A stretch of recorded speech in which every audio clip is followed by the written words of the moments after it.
5.1. Petition trees in reserve next to Doherty Drive. Taupo,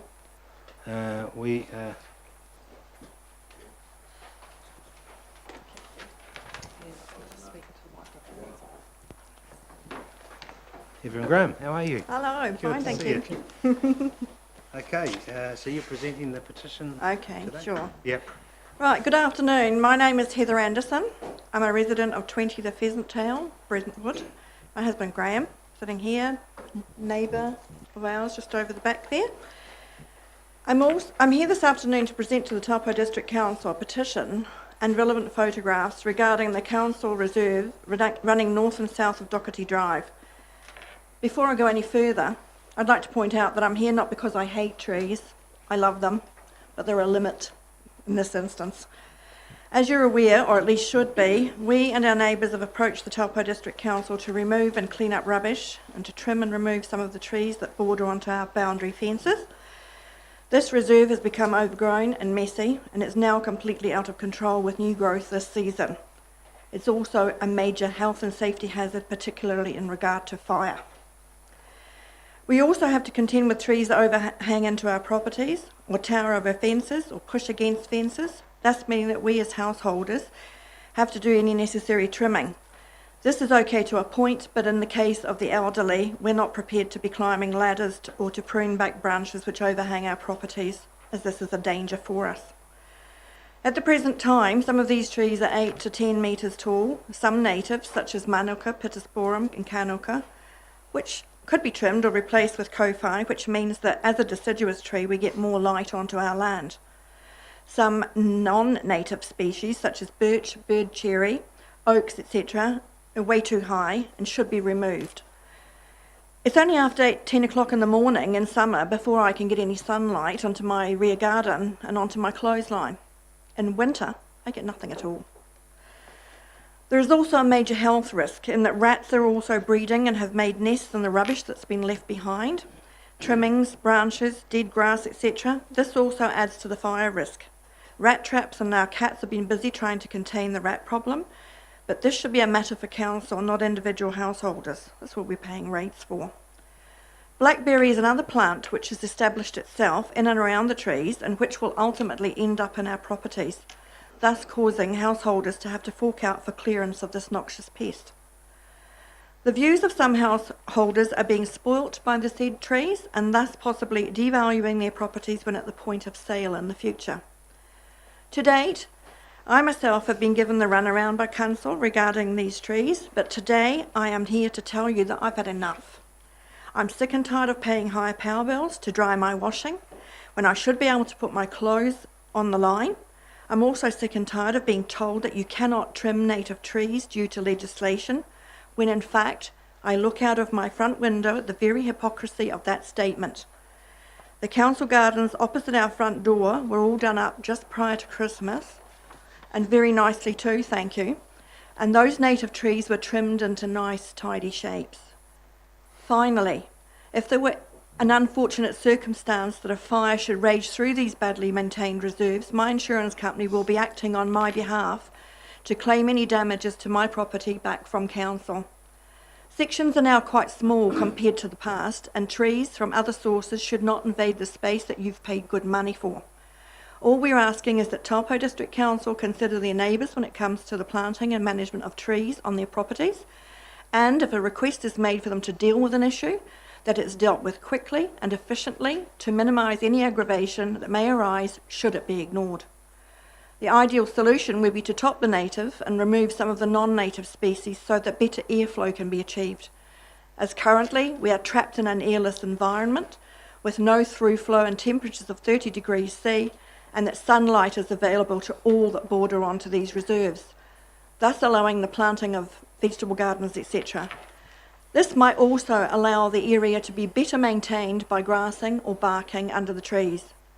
As a neighbourhood, we're all trying to live our lives, enjoy our homes and gardens, plant trees in our own properties, and maintaining those trees so that they don't become an issue with our neighbours. We expect that the Taupo District Council will do the same. Be a good neighbour.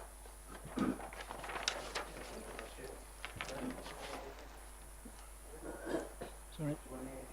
Only that Heather's produced some photos and I've got photographs of the areas. of the areas, rats included. That's attached to the... And I've also even brought my power bill to show the difference that I'm paying every winter, which is around about $150 more per month than I would normally, just trying to get my clothes dried. Thank you.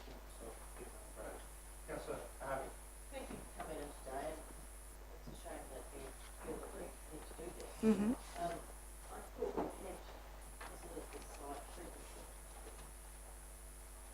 Sorry, I thought we had visited this situation previously and been to investigate it and be reported back. Am I right in that? I'm not too sure. No, this is a different area. It's further up the gully. We dealt with the area below Doherty Drive last year.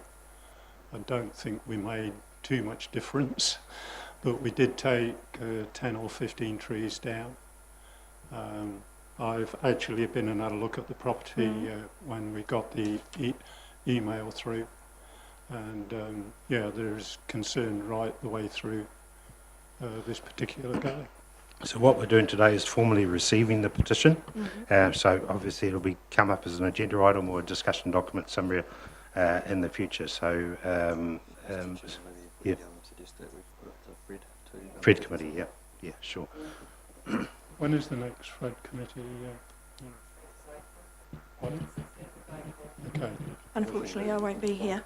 Through the chair, we can, between now and the 16th, I'll be on obviously we holiday. can, as officers, liaise with yourself yeah. and get to a position. Yeah, cool. So when are you going away, Heather?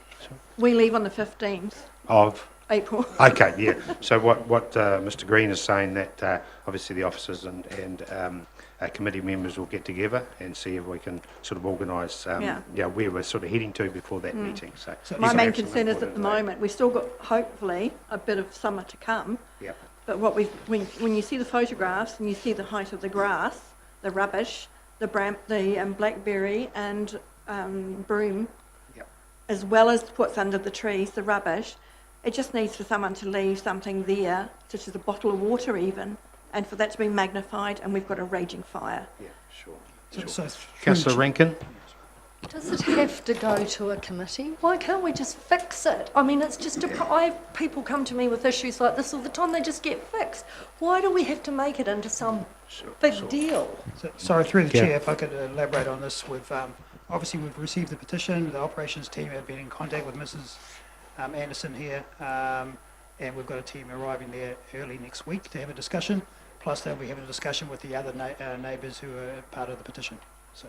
Okay. Thank you. Councillor Boddy? Just to follow on to that, and thank you for coming today, because I do get a lot of calls from your area, and I recently walked through the Lakewood Drive Reserve with the long faxes, the rodents, etc.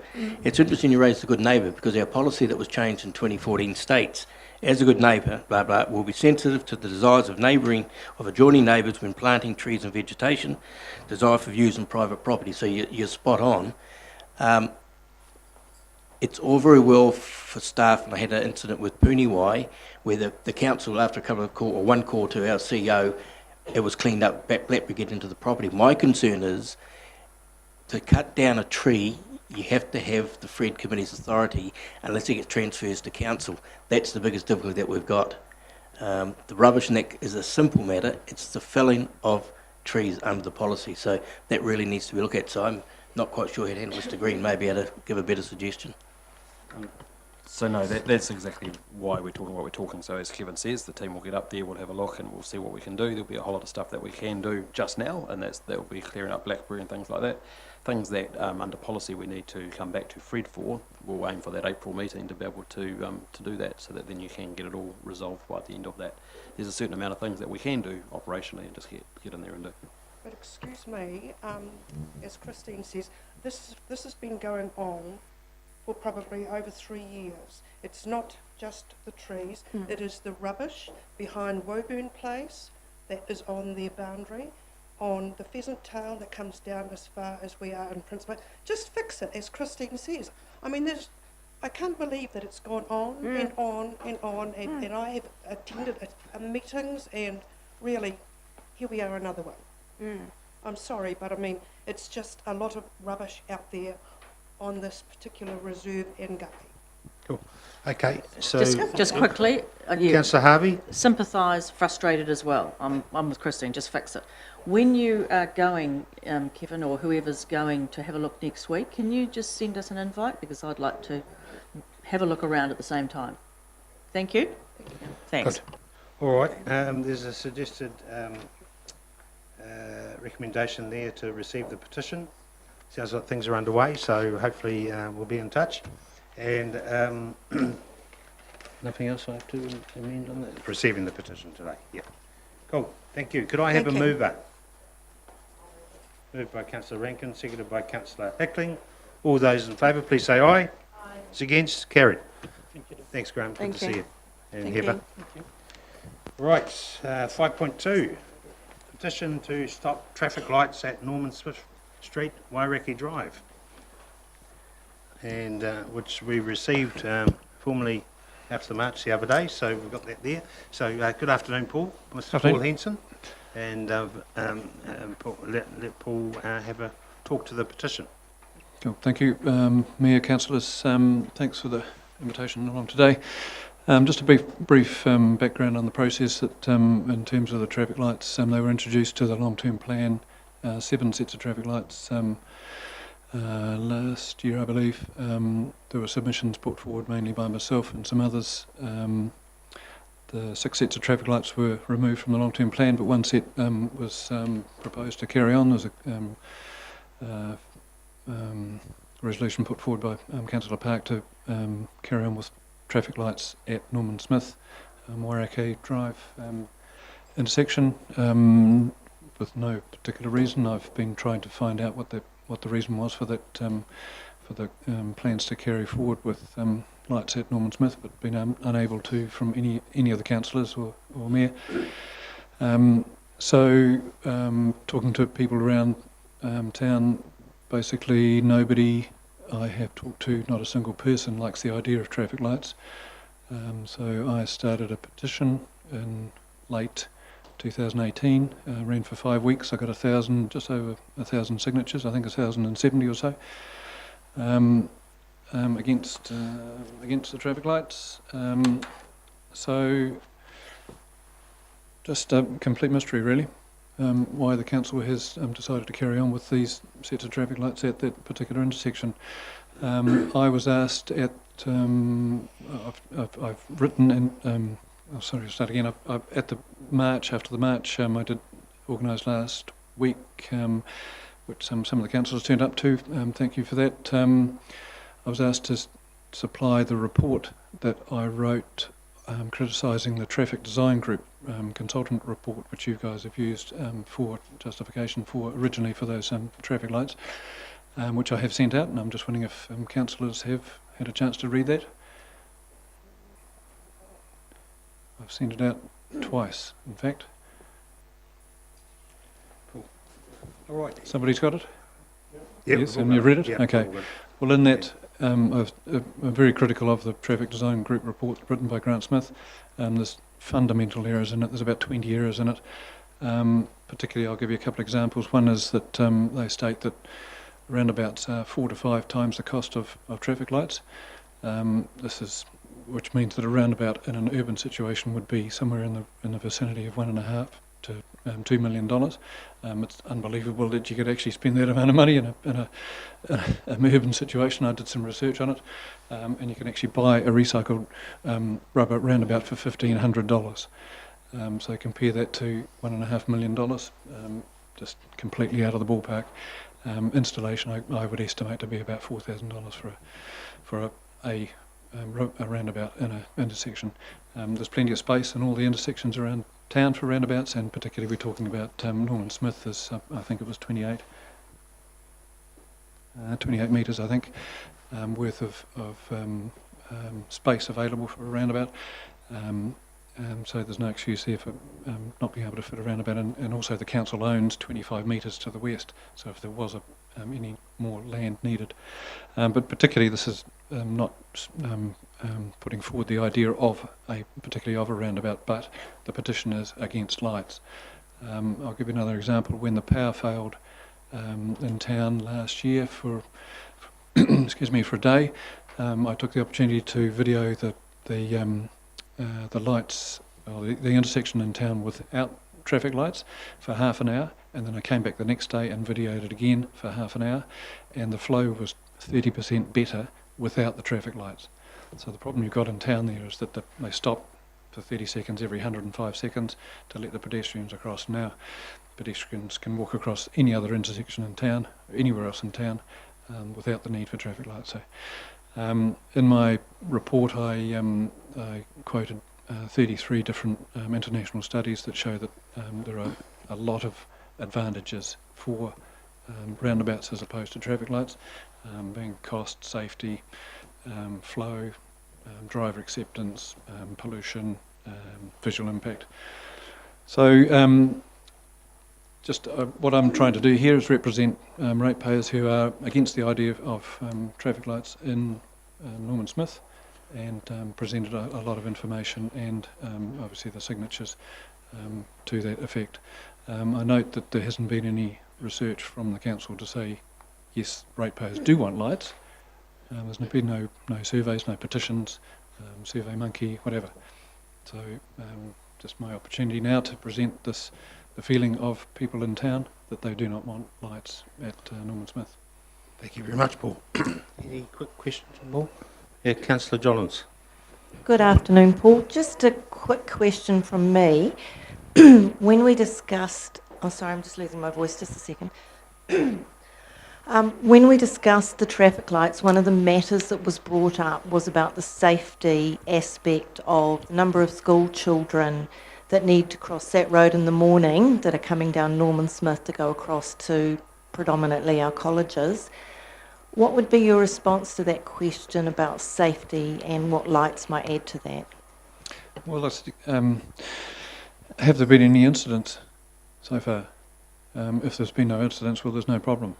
So I don't know the answer to that question, but if there's been any incidents of school kids having any problem crossing the street, and then there are other options as well, in terms of islands in the middle of the roads, maybe a pedestrian crossing mid-street, down towards the control gates, etc. But I just don't see the point of putting in a set of traffic lights which will hold up traffic 24/7 for the sake of school kids crossing for whatever, an hour or so in the morning, an hour in the evening.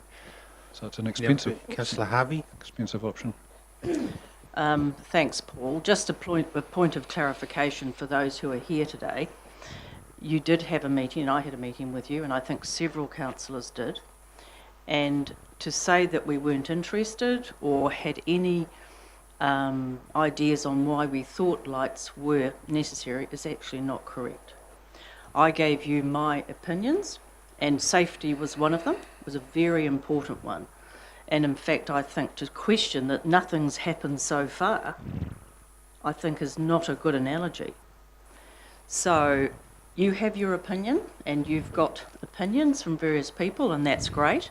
I've also had a lot of people in town saying, when are they going in?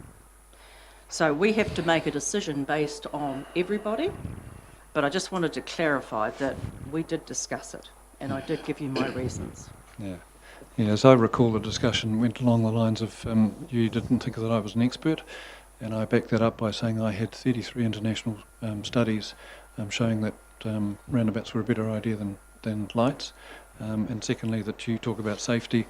Well, in terms of a standard T intersection, you've got 32 collision points and possibilities, and in a roundabout you've got 8. And in some of those studies, in the report that I sent out, there are some intersections there were maybe 5 fatalities per year. They've been reduced down to 0 with a roundabout. Okay, So, any other questions of Paul? Councillor Williamson. Yeah, Worship.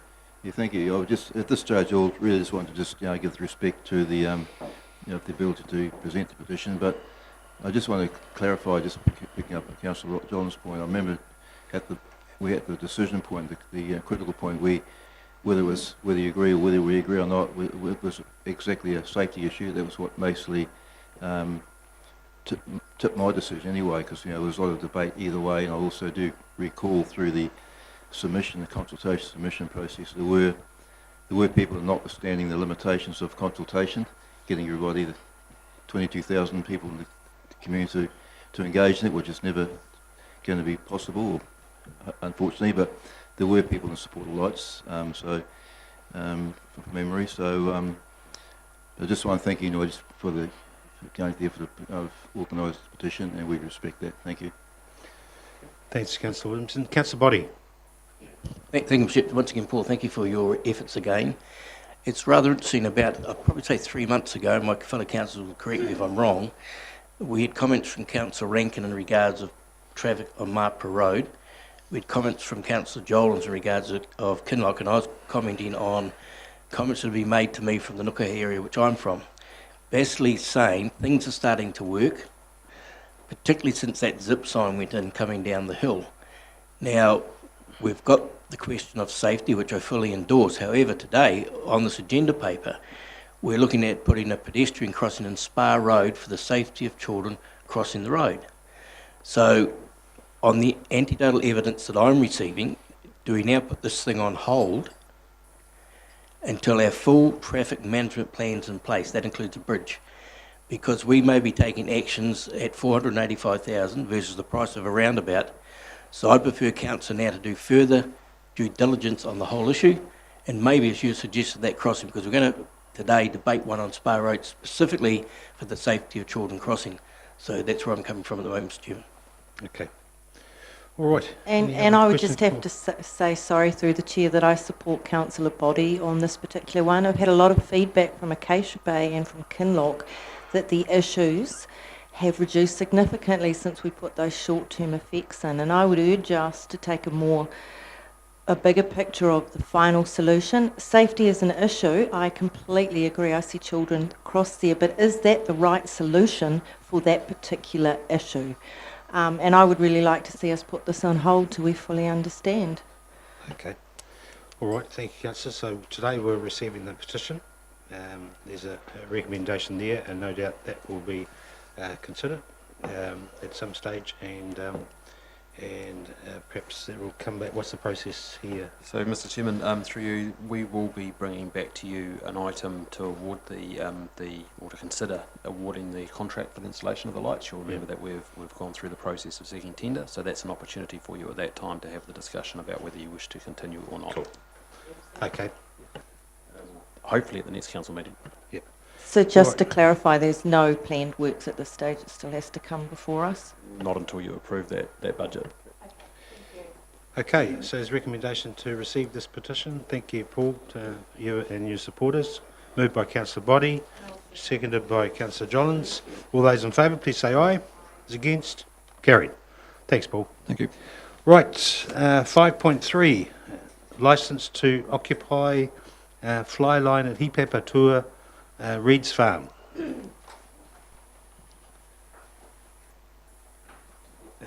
we got a council officer presenting this? Nathan is there. Yeah. Okay, do we have a council officer to present the item first? Nathan. Yep. Nathan, are you presenting this, or? Oh, okay, so we have the applicants. The applicants here? Okay, right, okay. Cool, all right, item 5.3. Okay. The floor is yours. Yeah. Mr Mayor, councillors, ladies and gentlemen, it's a pleasure to be here, and I was reflecting in the back of the room that I can't recall, but I should recall with fondness the last time I sat before you with a German at my side. Of course, reflecting on our dear friend Fritz. Just while Alex sets up the PowerPoint for today's discussion about the flyline opportunity, I'm just going to make a few introductory remarks about the process that brings this project to you today. Alex is then going to step you through a PowerPoint presentation, and you've got hopefully you've got the booklets on your desk to go along with that. And then, of course, Nathan has prepared the paper for you to then consider in the board pack, in the meeting pack, I should say. So just really to clarify a few points from us. I've been working with Alex on this for about the last 6 months. This opportunity presented itself through our ongoing relationship with New Zealand Trade and Enterprise. And NZT&E have a program to highlight opportunities to add new tourism product into New Zealand, and that's very much about future-proofing us for our current and our future visitors. They did an analysis of 90 opportunities. 2 of those opportunities were in the top 10 opportunities, I should say, are in Taupo, and this is one of them. So NZT&E had done their due diligence on Alex and on this opportunity before it came our way. And then working alongside Damien prior to his departure from Destination Great Lake Taupo, we set about trying to find a home for Flyline in Taupo. We looked at 6 or 7 sites. Some of those sites are 100% council land.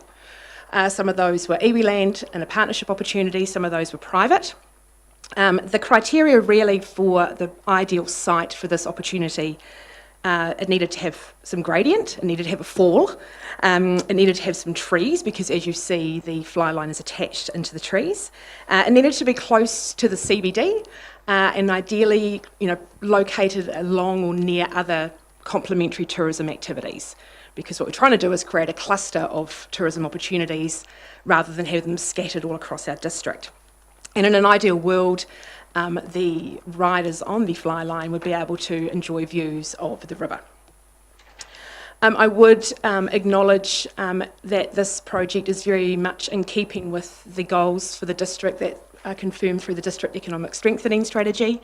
It aligns to our strategy at EGLT, and councillors may recall when I last presented to you, our business plan was very much set about identifying and attracting new tourism operators to our district. So this is us doing our job for you in regard to that. Alex and I have worked really closely with a number of council officers, with Nathan, with Scott Devonport from a consents and regulatory perspective, and Andrew Moores from a parks perspective.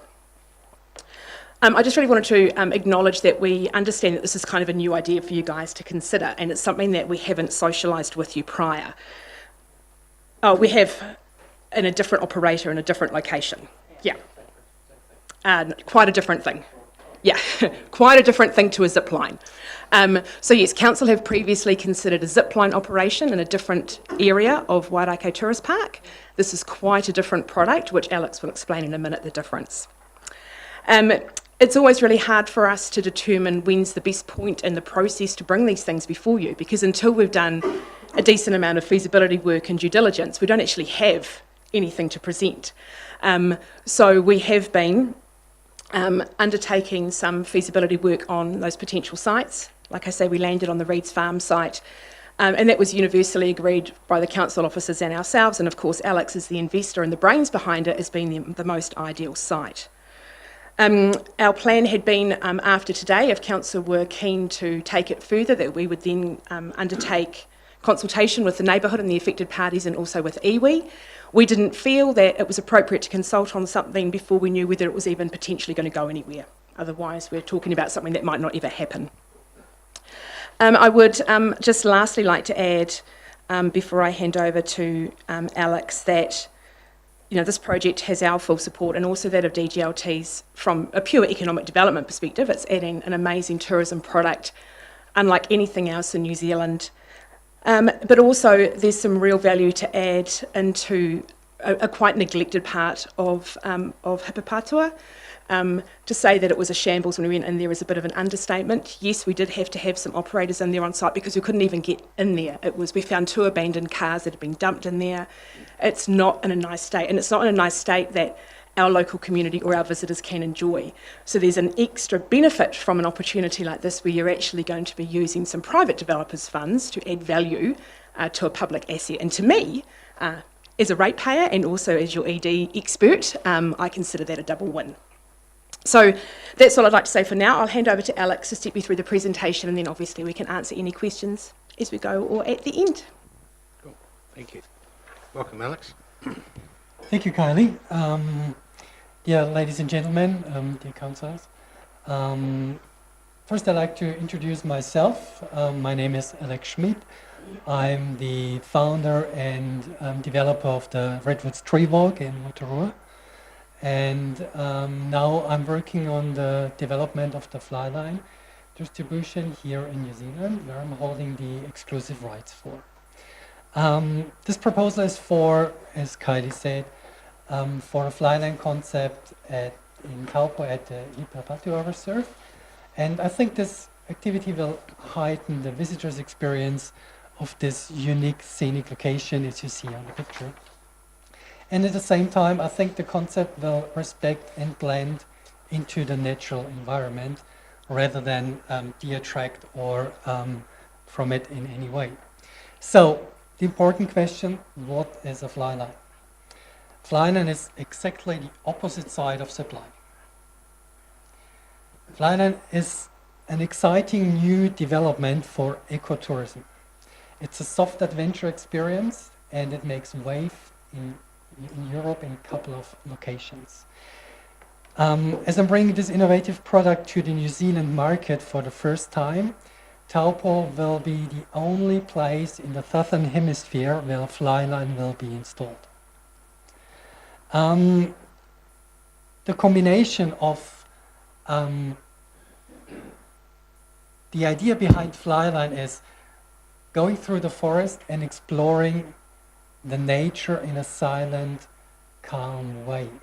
As you see on the picture, flyline is a banded stainless steel track that winds through the forest, and it needs gravity to ride along.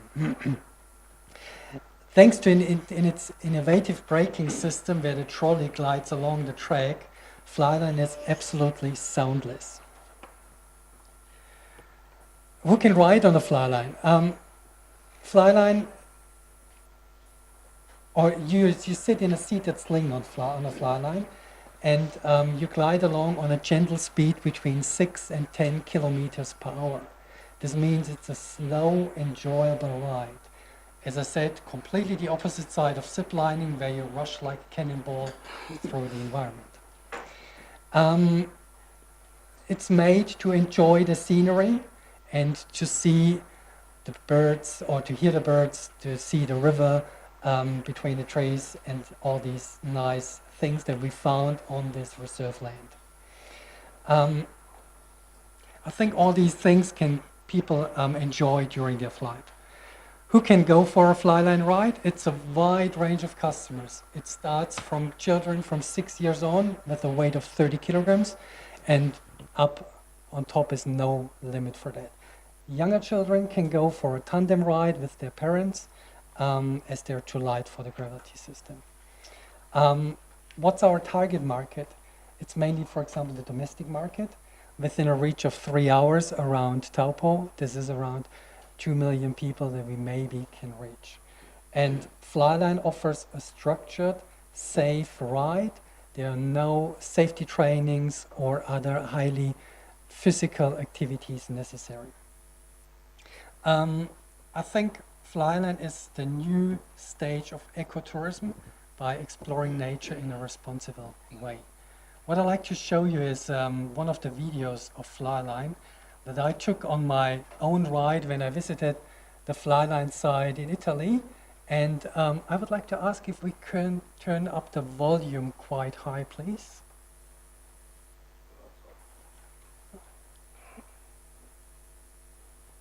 Thanks, Shani.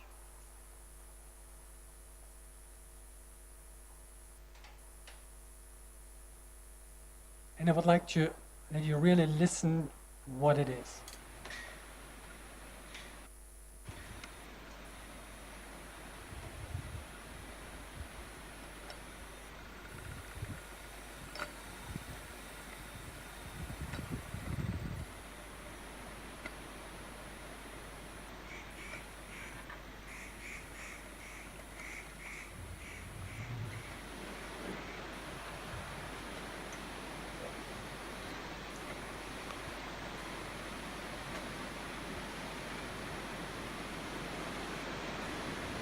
There's a huge waterfall next to the fly line.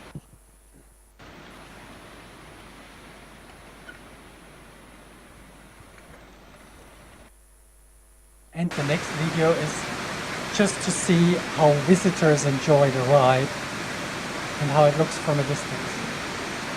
The background noise is the waterfall just next to it.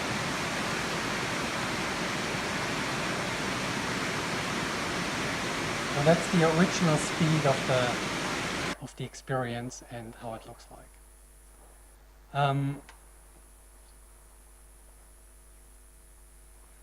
What's the technical background for Flyline? It's certified to highest European standards. From the standard perspective, it is a high ropes course, and Flyline took the International Adventure Park Association Award in 2014 for being the innovative solution and excellent design concept. Highlights of Flyline: it's controlled speed, 2 centrifugal brakes provide enough safety, and the speed is limited to a maximum of 12 kilometers per hour. There's no way to make it faster for any more adventure or adrenaline rides. I think this slide is very important as well for where it will be located, or we plan to locate it. The overall entrance and main customer side will be on the overflow car park at Rates Farm. This will be the only entrance for the whole activity. The Flyline itself, as you see on the green line, will be around 450 meters long and winds through the forest away from the road. The approximately ride time will be between 3 and 4 minutes. We plan to get to the Flyline. There is the red footpath we will install, and also with this nice lookout down to the river, where we can tell some story about the historical sites that happened in the past here.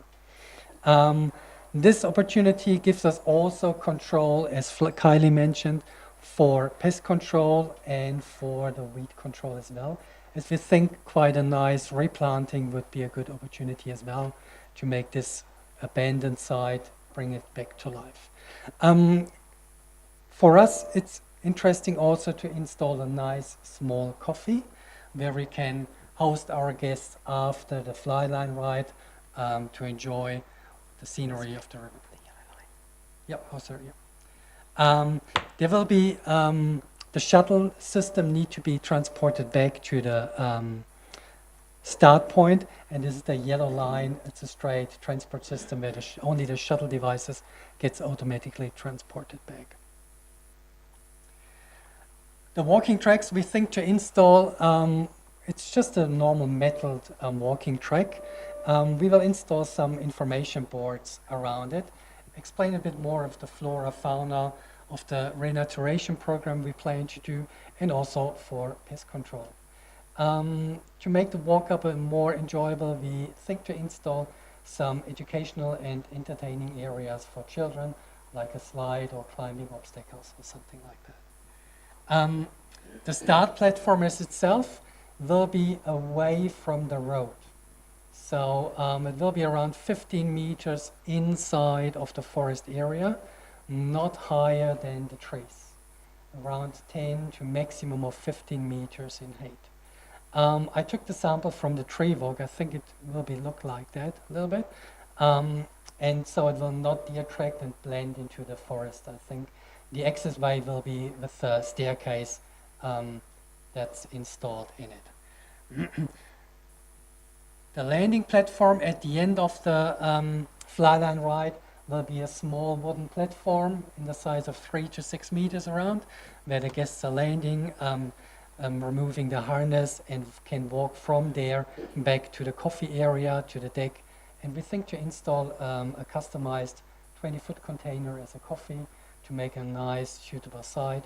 And we think also, hopefully, to encourage people from the campground to come along and go for a coffee in the morning or something like that. So the coffee is a very important part for our overall business plan to think about.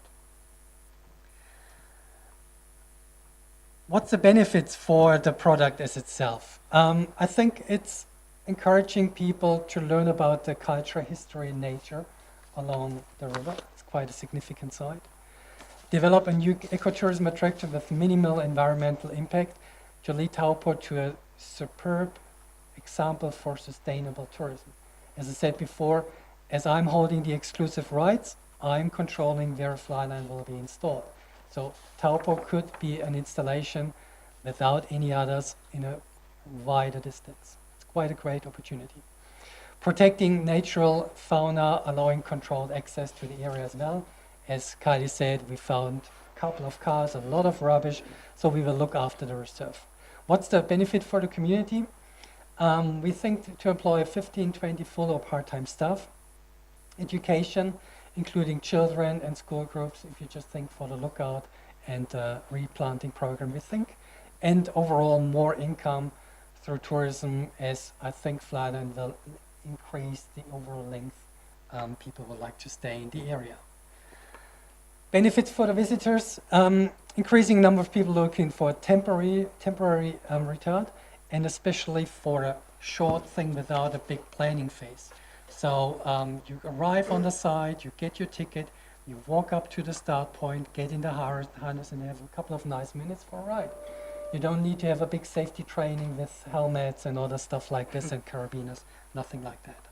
And it makes the forest accessible for people with disabilities as well. So this could be the only opportunities for someone in a wheelchair to explore the forest in a really unique way. I think it's also a nice thing for children, for school groups to get moving, to see what's a benefit to run around. Benefits to the landowner, to the council, income from license fee, economic development to the region, and increase the visitation utilization of the proposed location. In summary, I think Rates Farm is a great place for a fly line. We have everything we need. There's no more roads that need to be built, car parks or something like that. It's close to existing activities. And the uniqueness of the product is a great plus for the region and for the IDS itself. As I think I can say I'm an experienced operator. This will be my third business that I'm setting up from scratch with a blank space of forest. So I know how to deal with unexpected things. And I think the tree walk is quite a nice example for doing things right. So hopefully I can convince you with that. Great. Thank you, Alex. Thank Thank you very much. All right, any questions of Alex? Councillor Body.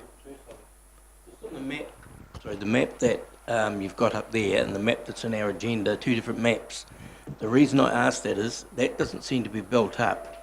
And I'm just wondering, where does it finish in the Reed Farm? Is it the area below the bath, the toilet facilities, which is locked off at 6 o'clock at night? Because you've got pigs coming down to that area.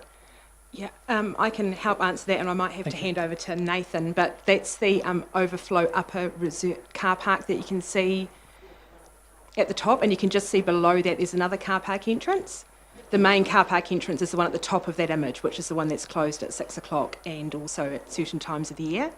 The overflow car park is just that, it's simply used as an overflow at busy times when the park's been utilised. So that's the area where it's got the cup. Yes, that's correct. Yeah. That's why I say it's old, because it doesn't look like the image. Let's answer that question. Thank you, Mr. Chair. Okay, any other questions of Alex? Kylie? Councillor Truman? Sorry. No. Hi, just a question, in regards to the accessibility of it. So you're saying people with disabilities would be able to access it. Just from your photos, it looks like everywhere is steps. So are you planning to have like a lift, or are you planning to have ramps, or how would that happen? Yeah, for people in wheelchairs, there are special kind of chairs available where you can lift up people up on stairs. So we will have one of these to bring them up on the platform. Okay, thank you. Hi, Alex. I'm Roseanne. I'm asking these questions because I just want to understand your approach to business and your business philosophy. So, Flyline, what's your company's mission? What are your values? What do you expound? You talk about ecotourism, but I'd like to understand a little bit about your overriding philosophies in this space. And the second question is, when you developed sites like the Redwoods, which I have walked through recently, which were fantastic. I just want to understand what sort of consultation process you had to go through, what sort of things you needed to talk about there with people in that community. Yep, thank you. Yep, to your first question, my link is I'm hooked to trees. So, for example, when I started with the tree walk, it was 10 years ago, I went through the forest, saw these trees and thought there must be something installed, and it was the main idea. So I like to develop and to get something up and running. And if it's linked to nature and I can bring value to the nature and people can have access on a simple way, that's what I like to do. And for the tree walk and Flyline is designed as a high rope course. So that's the whole process we need to go through. There's a standard process for it. Your Worship. Cool. Councillor Rankin next. Oh, And then, sorry.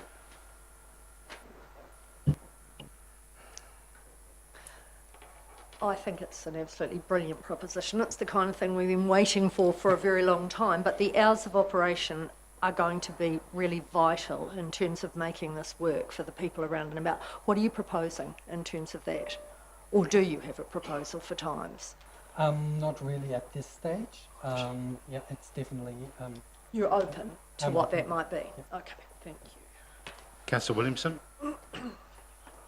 Your Worship, thank you, Alex. My question's a bit simpler. Just looking at the grade, the elevation loss, 55 metres. The bulk of that's amongst the trees, obviously right amongst the trees. So I'm not just listening to the Mr. Finlay earlier regarding one of the potential issues is the amenity value is the noise, potential noise.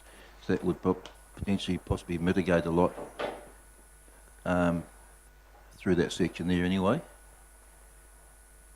So just that I understand your question right, you're concerned about the noise that people create? Yep. Yeah. Sorry, from the neighbouring properties off Clearwater Lane.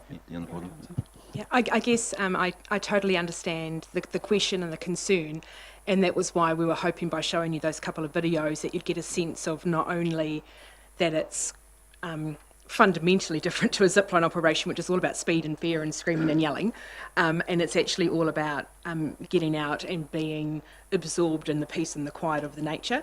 The actual device, as you heard at full volume, barely makes a whisper, and the indications as to the site map, and that was the work that that Alex and Andrew from the Council Parks Department had been doing on that site, is to try and determine how they could site it as far away from the road and the neighbourhood as possible to respect the neighbourhood, and why, again, as I mentioned in my introduction, we had planned for this next stage, if we got the okay from you today, to talk to those neighbours and affected parties to make sure that we are cognisant of their concerns.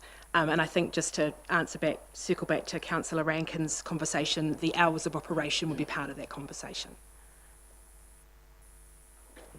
Councillor Body. Okay. Yep. Councillor Hickling. Oh, thank you.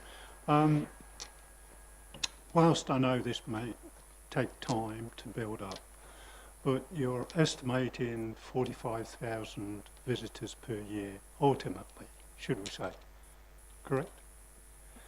I'm really concerned about the car parking facilities because I'm pretty familiar with Spartan Park with my background. That top area is very limited to car parking spaces. So you're expecting to use the lower part, which is generally for picnicking, I believe, and day parking.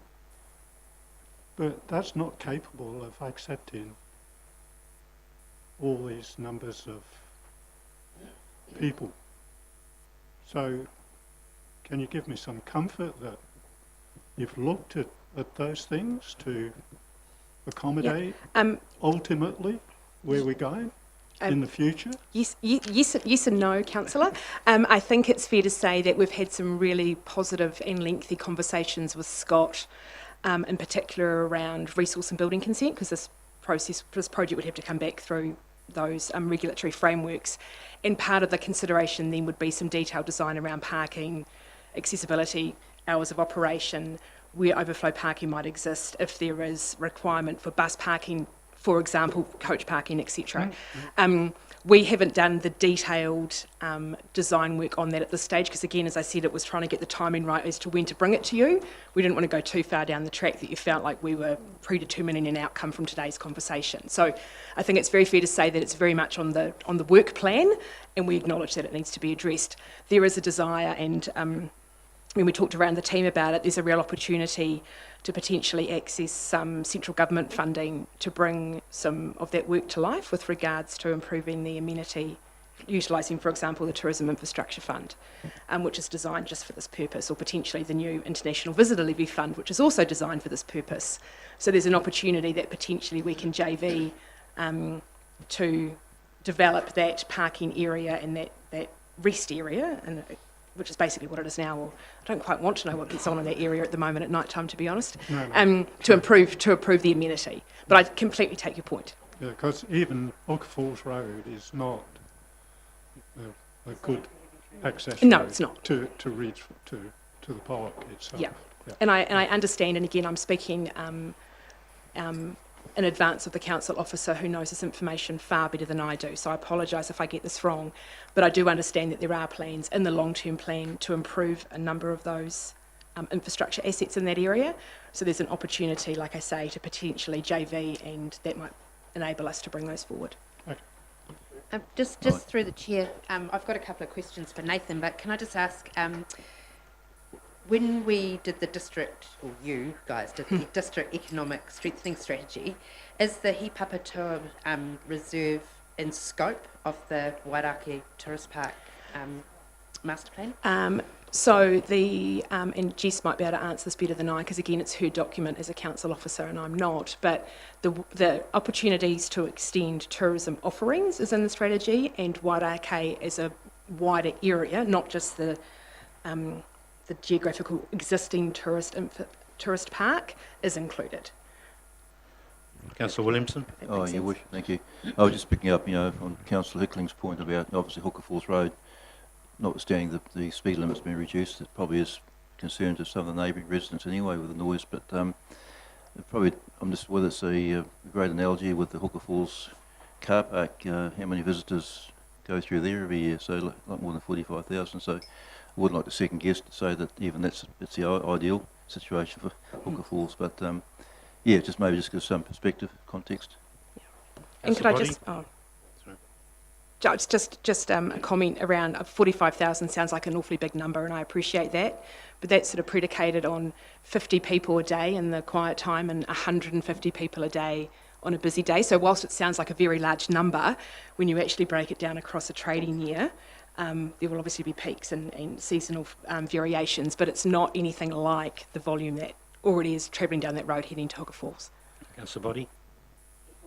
Along the same lines, it's the noise factor. Kylie, you mentioned that how did you word it, that you didn't do the due diligence in regards of asking. You've got to this stage now, and I'm just a little bit concerned. You've mentioned that it's close to the CBD, but it's also close to a residential area. Now, on the screen we just saw, you had one person going down the line. On the document you gave us, there's two almost side by side. That would happen, would it not? Depends.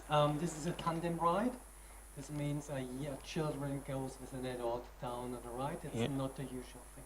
Okay. Except when you get out in that environment, because I've had young children and done it over in the fun parks in Australia, they yahoo, they shout. You have it said in your document, 200 people a day. They're parking cars, they're walking on the footpath, they're talking to each other. That all goes up.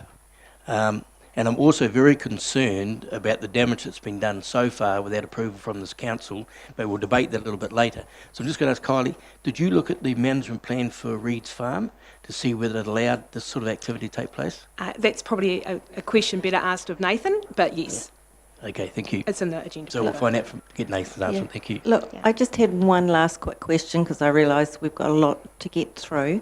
Could you just help me understand your rationale for why you need to seek approval from us first for a licence before you go through the statutory steps that you're going to need to, which are going to answer a lot of these questions that the councillors are putting to you now. Can you just explain why? We're purely acting on officer advice, councillor. We were told that this was the appropriate way in which to step this kind of development through the council mechanism. So I'm following the lead. Yes, I am. Yeah, no, I appreciate that. Yeah. All right. Okay. Thank you very much, Alex. We'll hand over to Nathan. Nathan. Do you want us to stay here in case there's questions? What's that? No, all right. Thanks very much.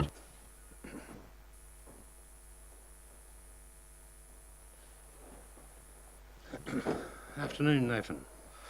Good afternoon. I think Alex and Kylie have explained really well what the proposal is. I'd like to think we can take the report as read. I'm sure there's a lot of questions that you'd rather answer than have me explain the report, so sure. Please. Thanks very much, Nathan. Okay. Questions? Councillor Park. Thank you, Your Worship. Nathan, just in regards to structures like the tower and whatnot, would any of it need, well, obviously it'll go through the resource consent, but is there anything in there that may trigger possible notified? Would depend on the height of the structure. I believe one of our early discussions with Scott, he didn't think that it would trigger a resource consent, but it all depends on the ultimate height of the structure. I can't remember what the exact height limit is. Okay, just two more. On figure 4 on page 81 of our agenda, and it has the points B and A, or A and B. Yes. Is that the proposed zip line? No, fly line? No, that's an extract from the reserve management plan, so that you can see what the right, okay, that's right. Because I was proposed development is. So the area is to the left of area B. No, that's fine. And the last one was under the Reserves Act, you can offer a lease of up to 33 years. Why have the officers settled on 10, considering recommending 10, considering the significant investment that would need to be made? I think in the past there used to be 33 years offered quite often, and you do tend to find as things move on that you are hamstrung a little bit by the length of those terms, and the world is moving faster and faster and development is faster, so we felt 10 years was a good compromise between the level of investment and giving some security, but also enabling us to enact parts of the management plan when we're ready to. For example, in the southern end of the reserve, there's long-term regeneration is one of our big goals, which Alex has said that they're willing to support. But yeah, 33 years is an awful long time in the life of a park when you're looking at accommodating developing uses and trends and societal trends. Right, so there would be no right of renewal attached to that? It's just 10 years, that's it? The risk of... So a right of renewal is a bit of a have, really, because the right of renewal is up to, in every case, is up to the applicant. Council has no right to refuse a right of renewal, so you might as well just offer them a 20-year lease as opposed to a 10 plus 10.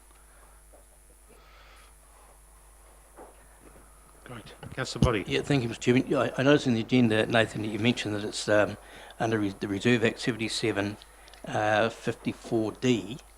That actually states, and I'm going to be corrected by you, no doubt, it actually states, provided that trade, business or occupations must be necessary to enable the public to obtain the benefit and enjoyment of the reserve or the convenience of persons using the reserve. Yes. So do you really believe that if I want to go for a picnic down there, that's not going to interfere with my enjoyment of that reserve? I don't believe it would, and again, I want to draw a line between the advocacy role of DGLT and my role as an officer just assessing the suitability on the site. So I'm just giving you the area of if it works and if the likelihood of success in this park. That said, in that southern area, nobody uses it anyway. If you were to install an activity such as this, then I believe it would definitely encourage people to make use of a reserve in an area which is otherwise not used at all. And in fact, while I don't believe it is as much of a wasteland, because I have a different view on parks, it certainly does need some improving and some love, and it would be great to have more people visit that area of the park. A measure of success of our parks, I believe, is the number of people that use them, and if we can get them to use them in a responsible and suitable manner, then I think that's a success. Well, that's a very good advocacy for what you want to have done, and I'm here to represent, to do due diligence as part of my job, so I could continue on that particular clause, and someone's going to help me out on this. It talks about, provided that the prior consent of the Minister shall not be required to release a licence under this paragraph where the trade, business, occupation is carried out on the reserve only temporarily and the terms of the lease or licence does not exceed 6 consecutive days. Does that apply? No. The delegations were revised about 4 or 5 years ago to enable council to make those decisions without needing recourse to go to the Minister.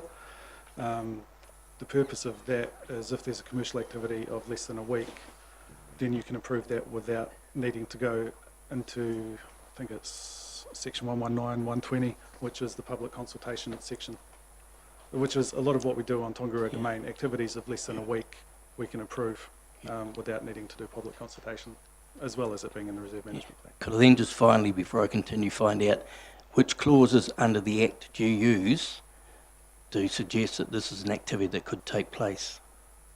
Section 54. Section 54, which is just what I read out? Yes. Well, that is the main one. As a recreation reserve, permitted leases and licences on a recreation reserve. Correct. Now, if we look at the Reeds Reserves Management Plan, there are things that I believe contradict that in regards of community and cultural values. It states here that it is highly valued by the local community as a place to use for a range of recreational pursuits, for outdoor nature-based activities. The reserve provides a unique opportunity for the natural outdoor experience adjacent to the Taupo urban area, and in particular it offers easy access to the river, a quiet area close to town suitable for a range of day use and overnight camping, picnicking, relaxing, walking, cycling. It talks about, or any person to damage to the reserve, that's another factor. That's already there. It then goes on to actually state all applicants must demonstrate to the District Council that the activity will not have an adverse effect on the reserve as its primary purpose, and that appropriate remediation process are agreed to prior to restore any damage to the reserve. The District Council will only grant application for commercial activities where evidence has been supplied demonstrating that the activity will not adversely affect the values of the reserve for its primary purpose, which is recreation. Yep. So I believe, and I can continue on and on and on, we talk about the values of the reserve. There's a whole host of things that, to me, and its close proximity to a residential area, that this is not the right place for this activity, but I'm fully supportive of the activity taking place somewhere. Yeah, I guess it depends on your interpretation of what a a nature-based outdoor activity is. I guess my view on it is that this is largely a nature-based outdoor activity, which fits in with the recreation values of that reserve. In terms of damage to the reserve, the southern area of the reserve is just a bunch of hoary old pines which really need to come out at some stage. And they need to be, and the goal of that area of the reserve is natural regeneration and revegetation, and if we can get in there and start doing that a bit sooner with the help of this activity, I think that would probably be a good thing. But again, it's part of the process is that we seek approval of council to go out for public consultation, and we see what the public have to say on this, and then you get another bite at the cherry in another month. So that's the primary goal of this today, is to enable us to go out to see what the public think of this activity. Through the chair. Nathan, Collins. Thank you. The resolution asks us to approve a lease subject to successful consultation. What do you define as successful consultation? Well, that would be in a month if you take into account all of the submissions that you receive and you believe that this activity is still suitable. in terms of the applicant and in terms of the recommendation, which is to approve the lease, a successful consultation would be to reinforce the approval of that lease. I guess what I need some help with and what I'm struggling with here is I don't feel that we've got adequate information to make a decision right at this very point. You talk about resource consents. Resource consents for what? With which territorial authority? How does that all work? I think it's a fantastic idea. I'm quite excited to hear about it. And I've seen Alex's work before and it is sterling. But I do wonder if, to help us get out of this hole, we talk about whether we would agree in principle and then start the process, because I don't have any surety that we have the correct resource consents. We know what the discussion is. And when you talk about consultation, to actually be marking trees now and approving leases before you've even gone through your statutory requirements, I think is dangerous territory. It's probably through, Mr. Chairman. So it's very likely that resource consent won't be needed for this activity, that we haven't got to that point yet because we don't know what the activity looks like. But we won't know what that activity looks like until it's gone through its submission process and the applicant has actually put something forward, knowing exactly what the hours of use were, what sort of other conditions that he ends up negotiating with whatever successful, whatever parties that there are out there. I guess so it's definitely the right way of doing it in terms of the lease first, and then the building consents and resource consents come in secondly, would be my advice to you. The bit that I can see that you're struggling with, and I agree with, is the fact that you are approving a lease in principle to then go out and consult with. Unfortunately, that's the way that the Reserves Act is set up, whereas I think in a great position would go out and just consult on the activity. The Reserves Act is set up that we go out and we consult on the proposal to grant. So even Rapau Skifield, when that went out, DOC went out with a proposal to grant and then consult on that. So unfortunately the legislation is set up that way that it boxes you into that corner. This is not unique. This is something that all around the country councils and DOC get into this concern, because it does mean that you have to be issuing or offering a licence to then go and consult on, but the legislation is what the legislation is. How does this differ from Kinloch, where we had to go out with extensive consultation before we granted a lease? Which lease are you referring to, Councillor? You decided that we didn't need to go out for consultation on that, and the opinion was because it was approved. No, because it was approved in the Reserve Management Plan, which is a publicly consulted document, you weren't required to go out and consult at all, and all of that consultation was carried out independently by the residents and applicants prior to council even becoming involved. I'd just like to reinforce what the Chief Executive has said. The way the legislation is written, you have to approve a lease before you can consult on it. You have to approve it in principle before you can consult on that decision that you've made.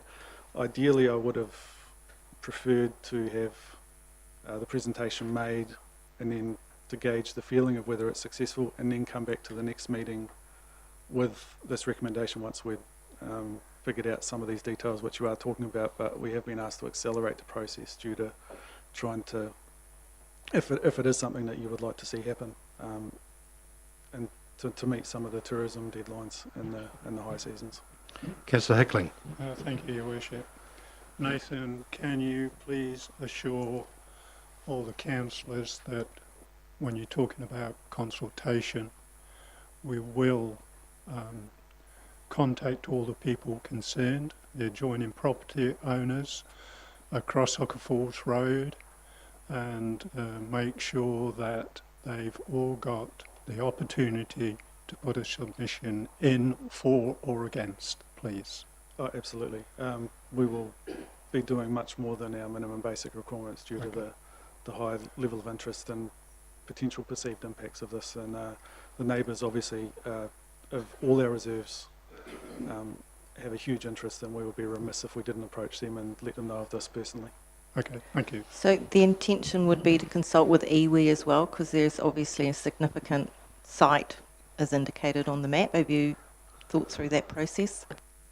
As part of the public consultation process, everybody gets the opportunity to submit, and again, they will be the same as a neighbour. We will go out individually to them and identify to them that this is a proposal and ask them to make a submission on that proposal as well, due to the their importance to the site just as much as the neighbouring residents. Further on the iwi conversation, the current status of the land, so there's no claims or anything like that on it? It's clear reserve? I don't believe so. When we did the reserve management plan, we went through an awful lot of discussion. There was an awful lot of misinformation about how the land came into council's ownership and administration, and we did clear all of that up at the time, I believe, and it is clearly council reserve land owned and administered by council without any encumbrances apart from it being a reserve. Councillor Johnson bringing up the business of the significance of the decision in regards of a Maori consultation, which I thought may have been brought to us today, that there's a feeling one way or the other. But just to clarify, the district plan, it talks about this area as an amenity landscape area due to its high scenic and amenity value and its natural setting. Does that change? That's an area which is outside my expertise. You would have to ask the planning team about that one. That's the reason I asked it. Hello. Right, Councillor Harvey. Can we move this along? Yeah, I think probably the questions are coming, and rightfully so, because of this has just sort of appeared in the last few days. So certainly I have been convalescing, of course, but I haven't been privy to any information prior to this. So I'll let the councillors ask good questions, and that's why I've indulged the time frame. So, sorry, Councillor Harvey.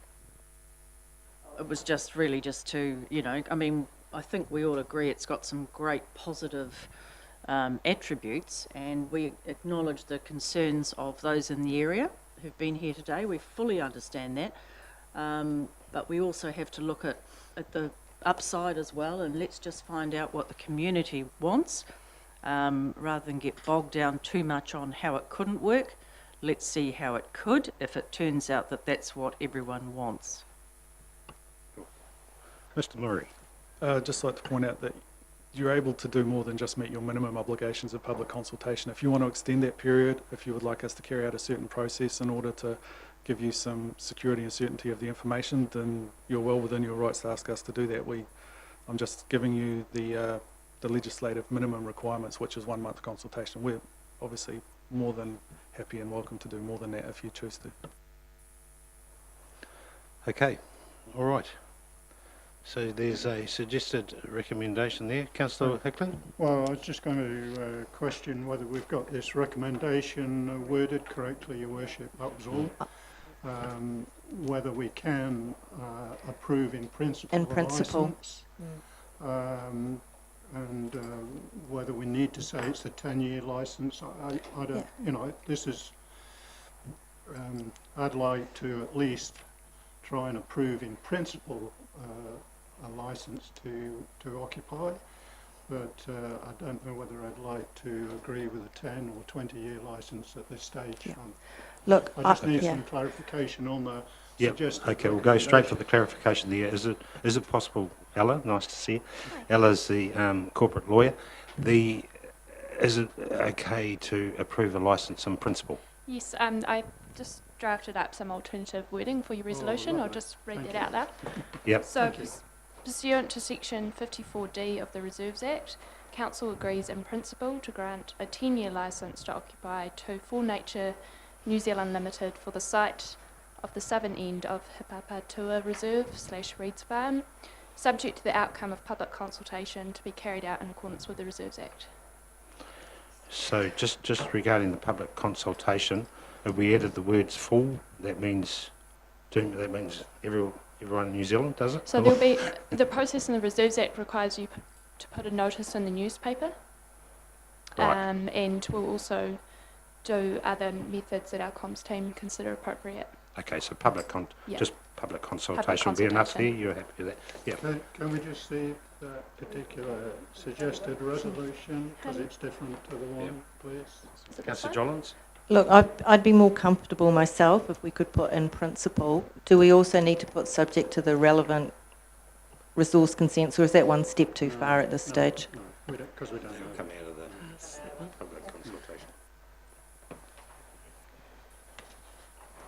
And just one more comment from me. You may want to give yourself a bit more time for consultation because particularly if you're talking to iwi, you may need a bit more time to find the right people.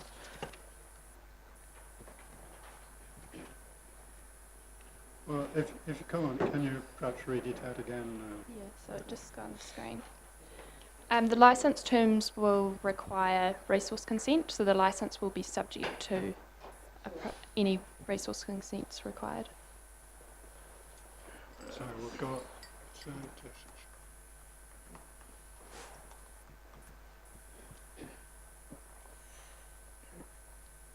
So the time frame of the public consultations normally statutory a month, but I think what the suggestion here is possibly make it 2 months. Okay. Is that happy? Because the applicant obviously needs to know, where things are going. So, Yep. There was a cultural impact assessment done by GoLF regarding Papatua Reserve. That may be quite handy. Obviously, there's one site been identified as per the map there. Yeah. I'm happy with that suggested new resolution, Your Worship, and I'm prepared to move. Just before it's put. Are you putting the time frame in there, sorry, for the public consultation? Extended consultation. Or full consultation. Extended, yep. Extended, does that mean, is that making it two months? 2 months? Yeah. Yeah, okay, cool. All right, sorry. Could I just ask Ella, the legal interpretation of in principle, what's that actually mean in law? I mean, in principle, it could be. It's not in final, so you're indicating. Yeah, you're not signing yourself up to anything. After you receive submissions and objections, you can decide not to grant. You're not bound to grant a licence. It's like conditional or unconditional. It's conditional. Yeah, principle. Yes. Yeah. Oh, okay. Did we have a mover? Sorry. Moved it. Oh, moved by Councillor Kling, seconded by Councillor Dollins. Thank you. All those in favour, please say aye. As against, carried. Thank you very much. Thank you, Your Worship, and I'd just like to say welcome back from your convalescence. It's good to see you. Thank you very much, David. Cool. All right. Okay, 5.4. Right. It'll be straightforward. Tender contract. Quality improvement device. Stormwater. Mr. Brent Aiken. Morning, Brent. Afternoon, I should say. Brent, sorry. Hello. Good afternoon, councillors, and great to see you back in the chair, Mayor David. Thank you very much. Kaunihera Reserve is the main outlet point from the central CBD in Turangi. The stormwater quality improvement device is the second in the treatment train. We've got a bunch of enviropods, first of all picking up litter. This is the second device to be able to improve stormwater disposal into that receiving environment. We've only had one tender come back, but it is with the previous successful tender of the last 2 jobs we've done. Unfortunately, I'm asking for a little bit extra money due to the fact that we're digging a very large hole in River Rock, which will mean dewatering and moving away from pile-driven excavation to a different application. We've been able to save some money in that process, but unfortunately the tender's come in for a little bit more than what we had in the budget. So I'm here today asking for, firstly, for some more money, and secondly to approve that contract to install that device. Okay, any questions of Brent? I know there'll be one from the right. Councillor Body. Thank you, Brent. I just want to raise something that I've raised in the past. We had an initial costing for this project, but it's gone up. Wasn't due process done to start to find the rock or whatever means there's additional finances? That is pretty much the outcome. We did some additional bore testing after we got the first number back, which enabled us to save quite a bit of money out of the excavation process, but maybe there was an opportunity for us to do the excavation work and have a different number into that process, but it is what it is, unfortunately. Could it go further than that then and say that in their long-term plan it was 133? Yep. And then you're requiring another 108? Yep. No, it was actually 143, I think it was. We spent a little bit of money on design. You'll see that in the agenda item. It doesn't talk about design. I think the number's at 143, 42. Well, where I'm having trouble is that we had 333 in our long-term plan budget. The recommendation states a sum of 249. Yep. But then it also states somewhere up here, there's a shortfall of 108. Yep. We did roll some money over from the last development of the last device, so we had a bit of extra cash in the bucket. But 333 and 108 come to 141, not 149 or 249. That's right. The numbers don't gel. Yeah, like I say, I think we had some money in the annual plan which we rolled, or long-term plan that we rolled through to make up the deficit. We underspent on the last one. Yeah. Which we then carried that over. Right. Exactly right. Okay, thank you. Your worship. Sorry. Chief. All right. Any other questions of Brent? Okay, suggested recommendation there. 1 and 2. Do I have a mover, please? Moved by Councillor Williamson, seconded by Councillor Jollins. All those in favour, please say aye. Those against, carried. 5.5, tender contract. Thanks. Thank you, Brent. Tom. Oh, sorry, Michael. Yeah, sorry, Tom's not with us today, so I've stepped in to fill the void. So Yeah, okay. here we go. Cool. Thank you, Michael. Yep. So I take the paper as read. It's regarding part of the routine renewals of water and wastewater pipes that we do each year, and this is quite a big contract combining some water and wastewater elements into one contract, focusing in Turangi and Takanu area. And the Takanu rising main in particular is one that you'll be aware has failed quite a few times over the last few years, and we've had issues with overflows and spills from that broken main. And so this is the wastewater portion of that project is focusing on replacing that section that's repeatedly failed. So any questions? Questions? The pricing received in Councillor Park.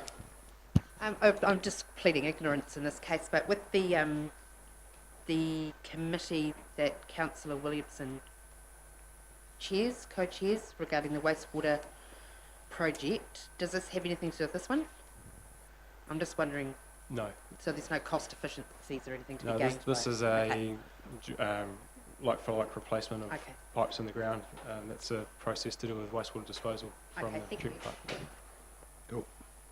All right. No Turangi councillors here, so we have a mover. Councillor Park. Seconded by Councillor Truman. All those in favour, please say aye. Aye. Those against, carried. Thanks, Mike. Thank you very much. 5.6, new public road, Whariwaka East. Louise. Oh, Heather, sorry. Louise was here. Hi, Heather. Oh, okay. Hi, Heather, how are you? Good. All right, Whariwaka East.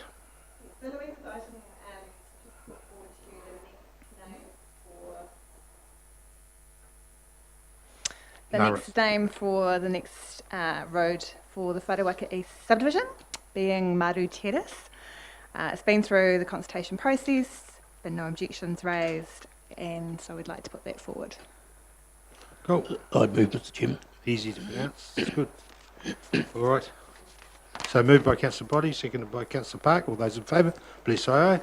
Those against, carried. Thanks, Heather. 5.7. Pedestrian crossing options for Spa Road. Claire and Dennis. Good afternoon, Dennis and Claire. Afternoon, Worship and Councillors.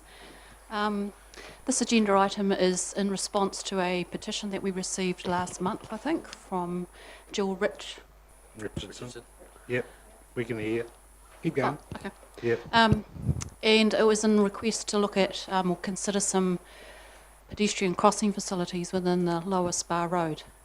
So what we've done is broken Spa Road, that lower section, into two sections. The first section is between Spa Road, Tongariro roundabout and Nukahau, and the second section was from Nukahau to Oranui and Ruapehu Street. That must have been 6 o'clock on a Sunday morning. That is dead. 9 o'clock on a Monday morning. Jeez. Relatively recently been filmed. Is it? Well, sorry, Claire, I interrupted. That's all right. It was actually 5 o'clock. 5 o'clock. So 5 o'clock. What a load of crap. Yeah, sorry. So what we did was break it into the two sections and then identify where pedestrians generally cross along that street, those two sections. The main one is crossing Tongariro Street to Countdown, and currently we've got that central refuge island in the middle there, which is not a zebra crossing; it's just a courtesy crossing. And then in the second section, it was pretty much people crossing in between Gascoigne and Ruapehu Street to access the shops across the road there. Sorry, where that little inlet is you're talking about? In the attachments, there's two blue boxes that we've Oh, I see. Yeah. basically identified where we can potentially, well, that's potentially where we could look at crossing facilities. We've considered signalised crossings, but we've discounted those at this stage until the transport strategy is completed. And we've also discounted zebra crossings at this location, mainly because of the multi-lane road. NZTA don't recommend installing zebra crossings on a multi-lane situation because you've got that right-hand traffic lane or the curb. Somebody stops for a pedestrian and they get hit in the right-hand lane, moving traffic. That's not multi-lane there though, is it? Yes, where those double arrows are. Oh, okay, and you the, can get right yep, there, okay. yep. Not up. So we've moved away from the zebra crossing. We can put a zebra crossing in, but we'd have to take one of the traffic lanes out, which would then delay. Yep. So in the second section, we've looked at basically a mid-block refuge island, sort of basically where that black car is and underneath Spa Road. A refuge island. So a mid-block, so pretty much like we're doing out on Lake Terrace. So it's not a cross. So it's not a crossing, it's a place that you walk across to and then stay in the But because it's single lane, because it's double lane. But if you put it, yes, it is. What they're saying is the lines that are coming across. That's double lane. Can I just clarify the reason that we're not considering a zebra crossing at that location at this stage is that we haven't done any pedestrian counts. We require at least 50 pedestrians per hour over a 3-hour period, and I don't think we're going to potentially get that. Councillor Body? Was off, please. Shit, we need let's have a new building, some technology. I never said that. What I've talked to Mrs. Richardson yesterday. She's on her way back from Palmerston, and the problem she said with getting that 50 count is because the road is so dangerous, no one walks across it, so it would be extremely difficult. Through the chair, I think that's why we'd like to consider a mid-block crossing first, which would then encourage people to cross there, which will then give us potentially the numbers to do something in the future. But it's all going to come back to the transport strategy and what comes out of that too. Claire, if you put a mid-block section in there, that would eliminate that second lane, wouldn't it? Because you wouldn't be able to get traffic past it. Yeah, because a lot of people cruise down that. Yeah. So it all depends where you put it, of course. You know, if you put it to the eastern end, a bit more, whatever. Then cars could duck into the right after they've passed it. But yeah, it eliminates, it's a busy road. So.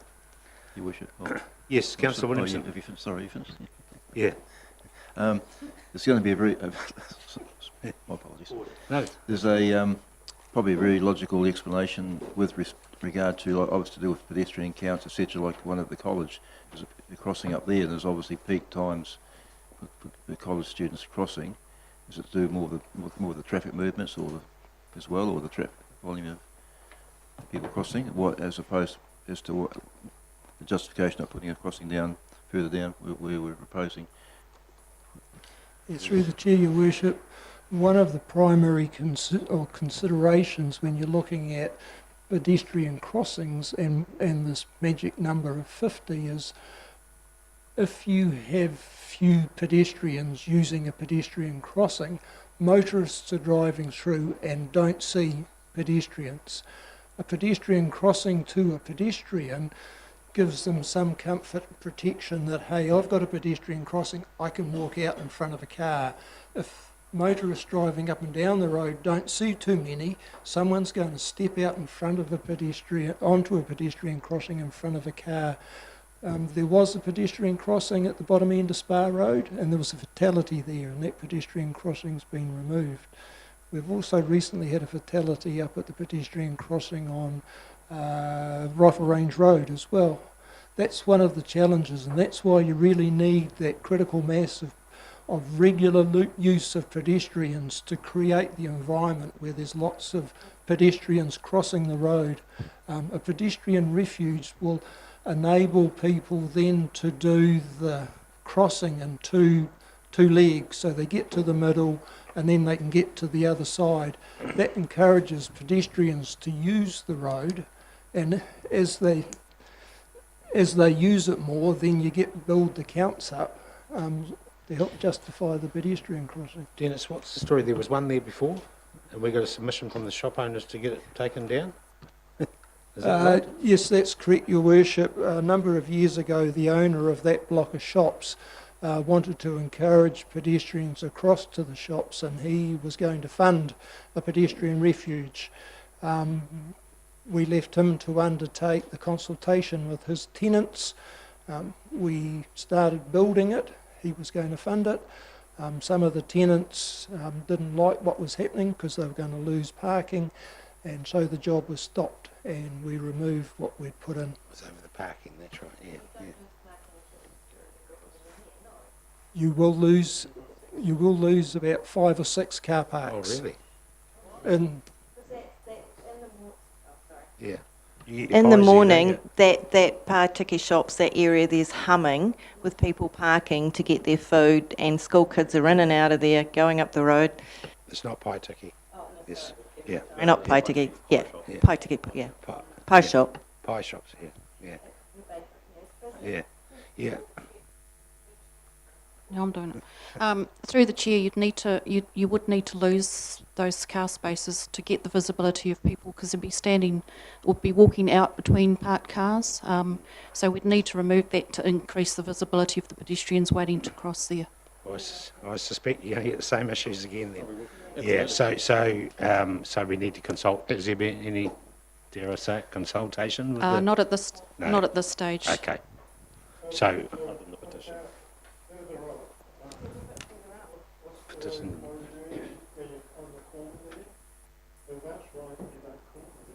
There's less parks there. So if you just look at up on the screen here, and I'll just talk you through it. So what we were looking at is just in this block here, there's a service lane there.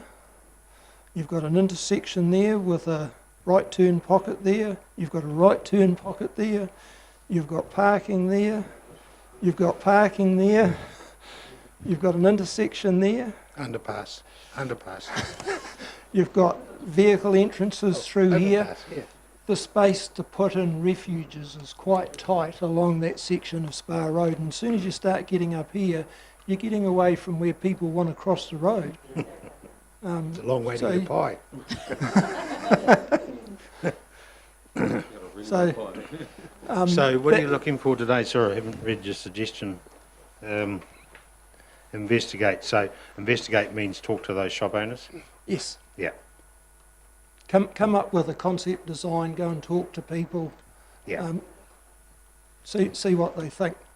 We haven't had time since the last meeting when the petition was delivered to go through that part of the process. Yep. So just to clarify, Dennis, if we were of a mind to approve this item today, it would still need to come back to us because it would be unbudgeted expenditure?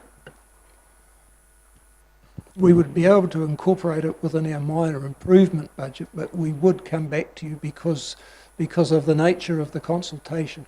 Cool. Councillor Harvey?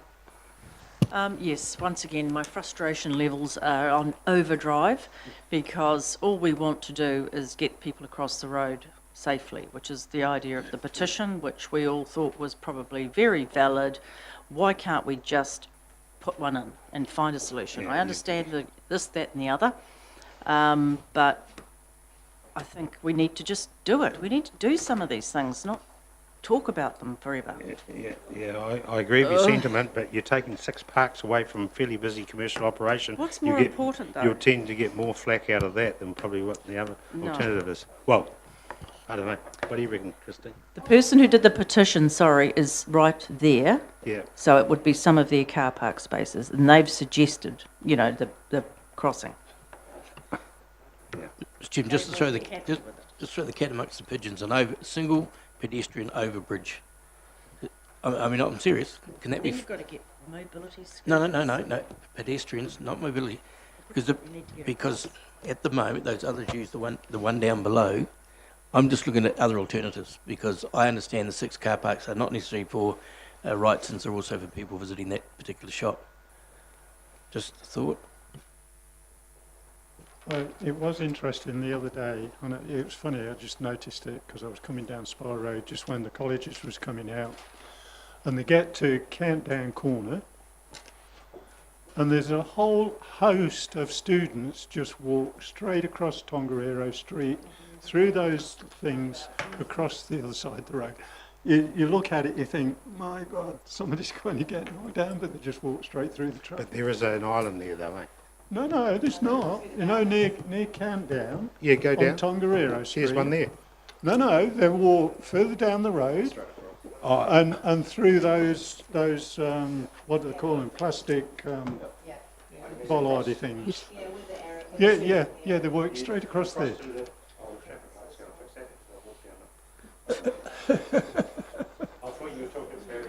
Sorry, but traffic lights on Ruapehu Street fixed all of this. No, they didn't.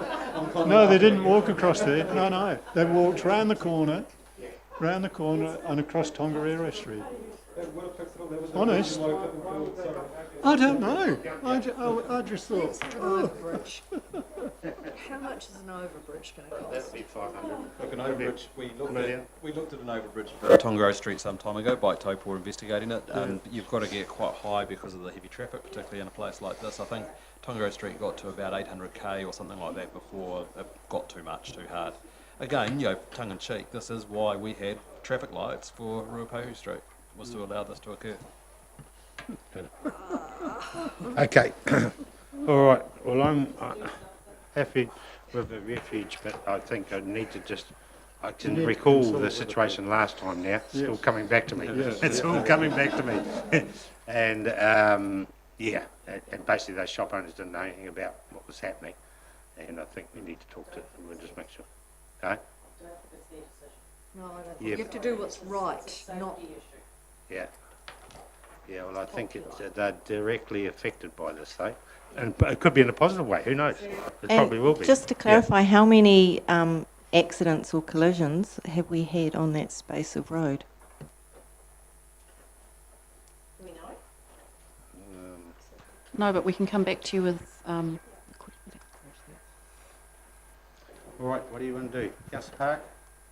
I think it's a safety issue as well. If you can't we just send them a letter and let them know that that's what is going to happen? Do it. I think we should just do it. Well, I think you've got to go. I think we need to do it, but you've got to go to the shop owners and just say this is what we're going to do, absolutely, and see what they say. I mean, as Rosie says, it's come from one of the shop owners there anyway. So. Yeah, but I bet if those particular people had 5 parks taken outside their shop. Yes, I know. Yeah. No, that's why we need to just need to know. Yeah, so we're happy to do it. Sorry, Councillor Trim. I just, on there shows like there's a bit of footpath that goes up and across to the other side. It's right at the end. Can you just not take out a couple of On car the parks? eastern side, you mean? Yeah, like out. And Go have back to flashing the- lights Go back? every time the Yeah. pedestrian Sorry. goes near Go it. back to it. Just go back. And you're talking Are up. you talking about this area? Footpath, Yes, there's a footpath yes, that goes up and across. Yeah. So Yeah. he already knows that that's there, can Yeah. that not be? Yeah, because that's Repco there, isn't it? And there's no entrance to Repco. No, it's around the other side. Yeah, Take those 2 car parks or 3 And car it'll be up parks. that end. You're a little sporty.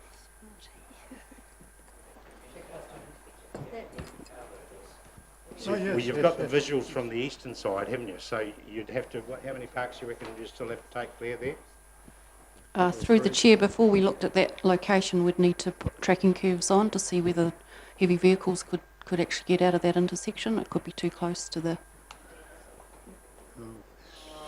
Huh? What do you mean, heavy vehicles still turn around there though? No, coming out. Doing the right turn out. You end up with like what we did down at Oh, Robert that's Street, stop, where they yeah. can't get out of it because you've got the Oh, island good there. point. No wonder you guys are engineers. There's so many engineers around here, it's unbelievable. Your Worship, You did right. I Sorry, Councillor. recall the conversation with Tuwharetara Hiwi Street years ago with the upgrades for the car parking being taken out. I think without, I'll still reserve my decision here, but till I consulted. But I think people get over it, get along with it. I Are mean, you sitting on the fence? I'm not sitting on the fence now. I'm saying get along with it. Yeah, but Councillor Jolland? it could be a beneficial thing. You know, more pedestrians, less car, but more pedestrians and safer.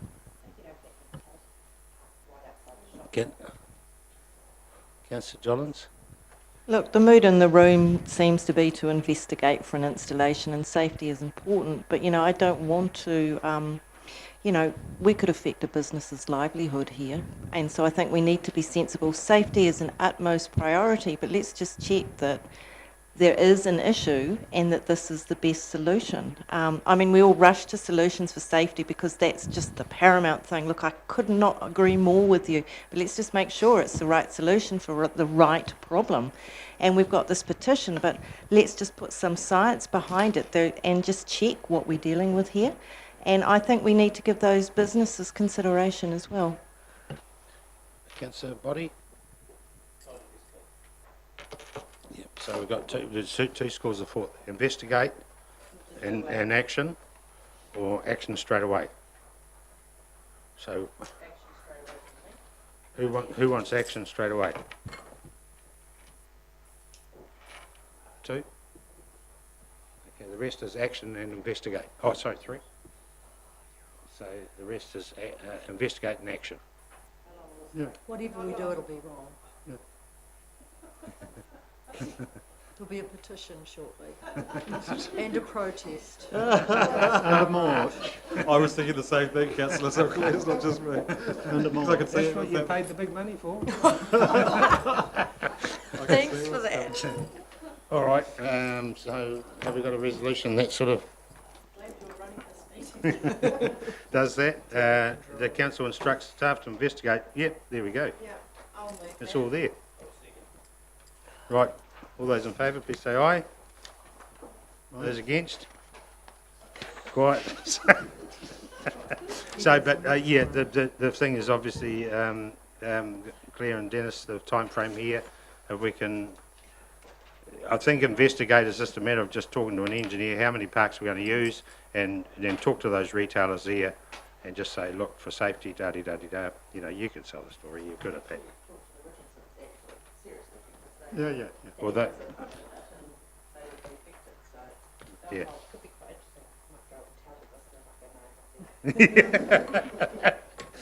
Well, I can't recall that's what happened last time, but I could be wrong. But anyway, 5.8. Thank you very much. All those in favour, please say aye. Aye. Against? It's carried. I've done that, haven't I? 5.8. Sorry. Getting carried away. Yeah. Like an auction, isn't it? We're on video. Who sells the most today?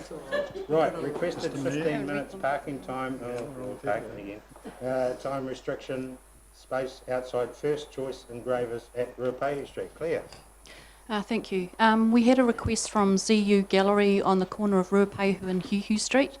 They had some issues with couriers dropping off their precious artwork, and so requested a loading zone along Ruapehu Street, that block between their gallery and First Engravers. We decided against a loading zone because that would take out a lot more parking spaces, and there is the service lane to the back of the block which they can use to pick up and drop off the artwork and goods. So then we looked at a P15 parking restriction on one of those spaces outside in that block.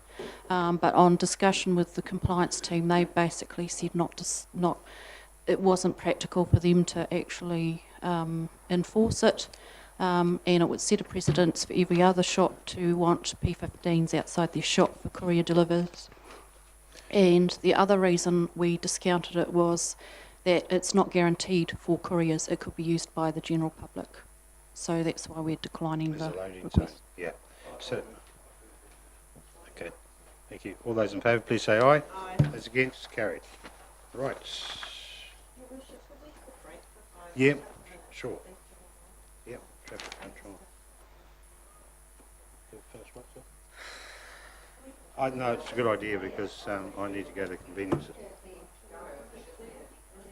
Oh, Claire? Yep. Oh, I thought it was Vincent. Vincent, sorry. Claire, are you doing 5.9? Yes. Good. All right, what's this on? Taupo District Council traffic control device updates. These are just our standard. These usually go through the Fred Committee, but we didn't have the Fred Committee last time, so they've been put on this meeting agenda. So our first one is installing a giveaway sign at Mochiwapa. We had a request from the marina there that people were driving straight through, not realising it was a actual road entrance. So that one is for a giveaway priority control. A couple of our zebra crossings, we've had an audit since we had the fatality on Rifle Range Road. We've gone out and done an audit on all our zebra crossings to make sure that they're actually legally compliant. So the next two items are basically to formalise or make them legal and comply. Item 4 is motorcycle parking. Parahapi and Ruapehu Street intersection was recently upgraded and the curb line was changed outside St John's. Unfortunately, the park on the end of that is too short for a normal vehicle, so we're proposing a motorcycle park on the end. Yep. The next items are in regard to pedestrian refuge islands on Lake Terrace. We're looking at one between Napier Road and Shepherd Road. We're looking at a refuge island there, and another one at the intersection of Ruapehu Street and Lake Terrace, and that's in conjunction with the hashtag Love Taupo sign, to try and make it safer for pedestrians to cross to the sign. So that's just formalising the no stopping.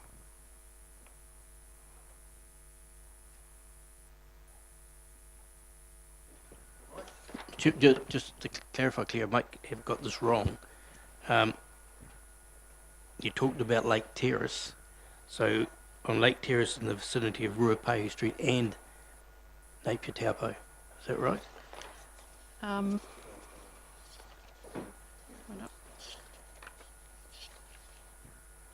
Oh, sorry, it's just the one outside Ruapehu Street. We haven't put forward the Napier one. I didn't see that read today, thank you.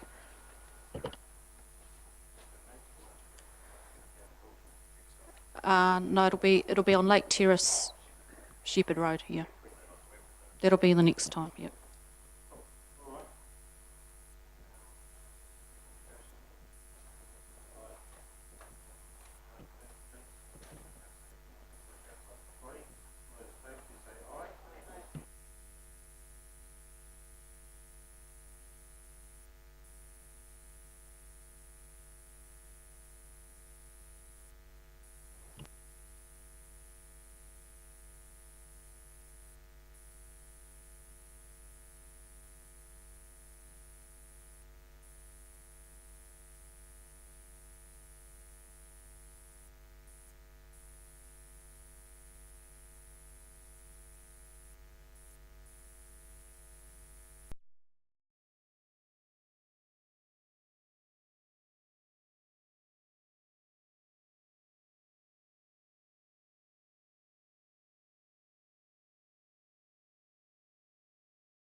Call the meeting back to order, please. Item, are we on, Lisa?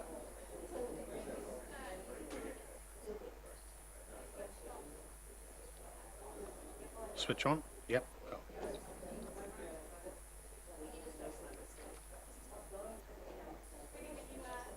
Okay, right, we'll carry on with the meeting. 5.10, Council's January performance report, and we'll hear from the Chief Executive Officer, Mr. Gareth Green. Thank you, Gareth.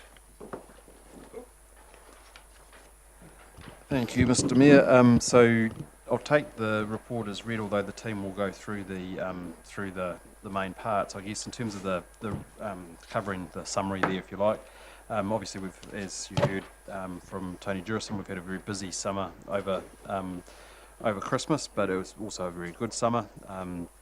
And you've just got there we've just put in there some visitor spend numbers. It's pleasing to see that everywhere in the district is up, but particularly pleasing to see that our smaller areas, Mangakino in particular, is up incredibly strongly, so 17.3%. So Councillor Truman must be doing a lot of shopping in Mangakino at the moment, which is good to see. With all the Freedom Campus. New vehicle too. Not into everything. And then I guess the other tone of the report, whilst it was written before the public meeting in Turangi, which we had last Thursday, and so it doesn't reflect that meeting, I think what is interesting to note is the number of projects there that involve Turangi in them. So it's actually quite a good thing that it was written before that meeting, because it shows what was in track anyway. And so there you'll see that there's a heck of a lot of infrastructural projects in the way of water, wastewater, some of which you have approved today, and sealing, road sealing, etc. So that's a good indication of the amount of work that we are doing. And then lastly, something that you should all be very proud of, as we as officers are, is the last paragraph there around the Standard & Poor's rating that we got this year already. And that's something that we are very proud of, because obviously we've been increased our rating, so that's the independent Standard & Poor's acknowledging that council's finances are in a very good state. In fact, the report talks about the fact that we would even be higher than that if it wasn't the fact that we're constrained by central government, because we can't be above what New Zealand's rating is. So that's something that you can all be very proud of in terms of working towards that financial strategy that you've had in place for the last 6 or so years. Thanks very much, Gareth. Okay, go straight to the finances, Mr. Menhan. Well, just before we do, in the CEO's report, you mentioned our irrigation system, 7 to 9, 9 to 7. Why is it that the council watering system doesn't work on those hours? So we have, before we put the water restrictions in, we did change all of our irrigation to mirror that, and that was purposeful, so that we were showing the way. Whenever we put restrictions in and we don't do that, then we get hammered in the social media space. So we have done that. With the exception, we did on 3 occasions water the Tongariro North Domain when we outside of those hours, and that was at the request of Ironman, given the rounding off of the reserve of what was happening. But that was a deliberate decision, given that event. They've had some comments, particularly in the circle, that it was going out of hours, but they may well have been wrong. Incorrect. Thank you. Alan. Thank you, through the chair. Finances at this stage aren't too bad. The challenge is trying to forecast where we're going to be at year end. There's so many fluctuations occurring, whether it's in the investment markets, where just in the month of February our unrealised loss positions improved probably over 200,000. We've got some challenges in that there are some unplanned expenditure that you are very much aware of that is still to occur. And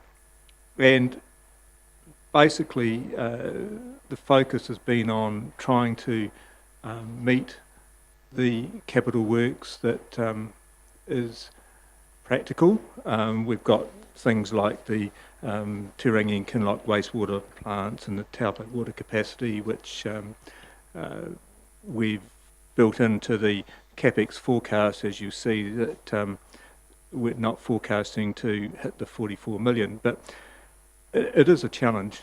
And when we look at it, we've so far approved $1 million of unbudgeted expenditure this year. So it is a challenge, and it's part of it too. When we look at the forecast for the year versus the annual plan, has been the timing of the budgets. A lot of the budget lines are evenly spread month by month, so it's another challenge as far as what our final position will be. But rest assured, it's been given 100% attention by staff across the organisation, and we'll try and end up as positive as we can. From the investment perspective, as I mentioned about the movements in the share market, you can see there, for example, we sold 8,000 Rio Tinto shares. In 5 months, we made a 20% return. So we're still trying to tap into those opportunities. And it's a situation of what's realised versus unrealised. So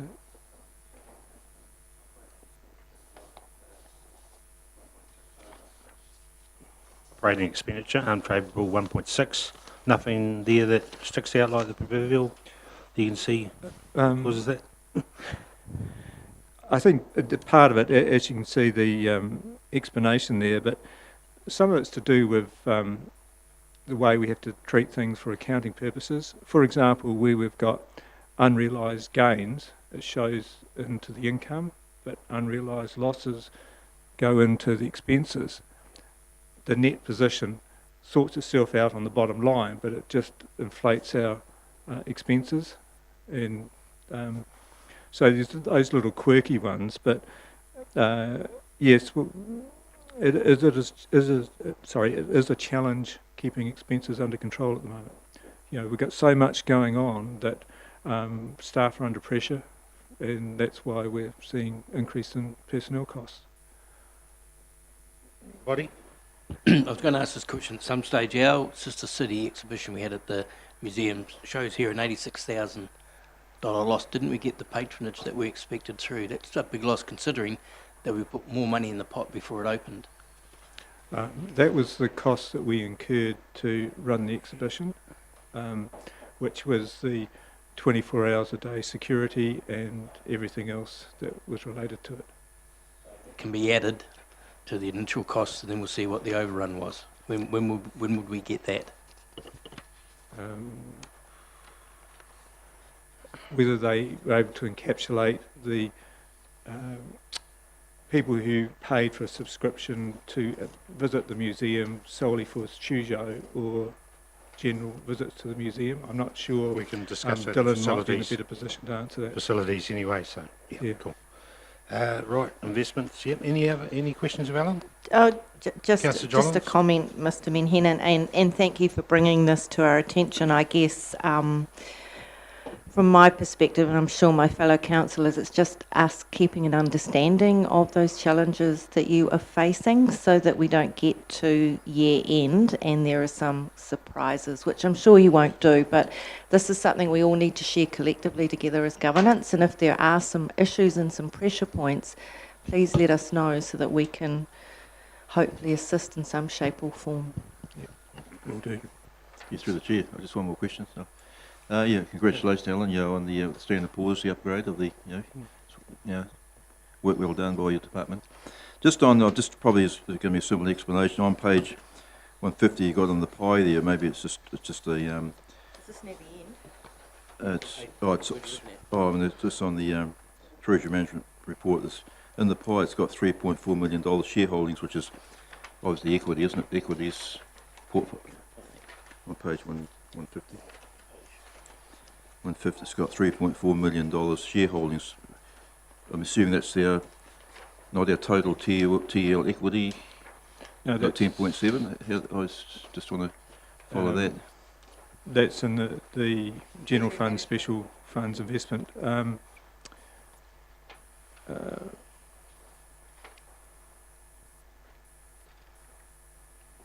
100% sure. The $3.4 million. Oh, that the 3.4 million in the pie graph on the front of the So the question is, shareholdings. 13.6.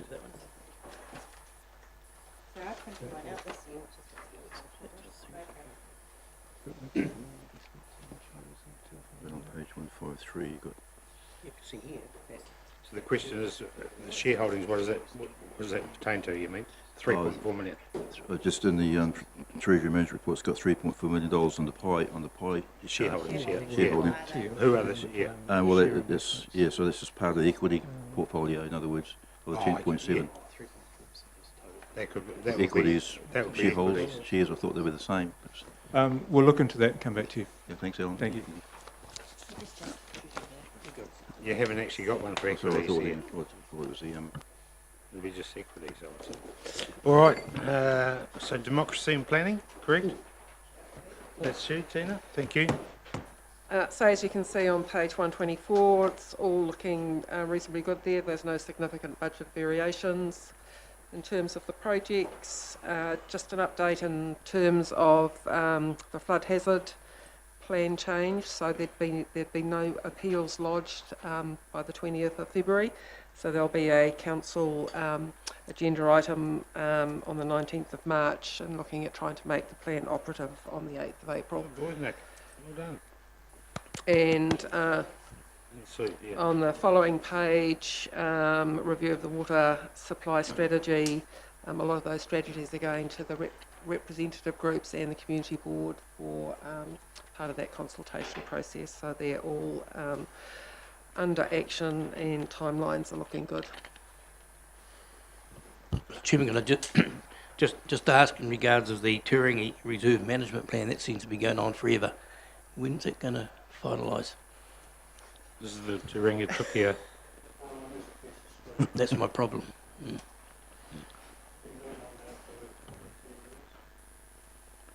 2024 on it, Brian. Sorry, Tim. So we've got this other process that we're doing at the moment, and that needs to be, I believe, completed before we can finalise or continue on with this plan.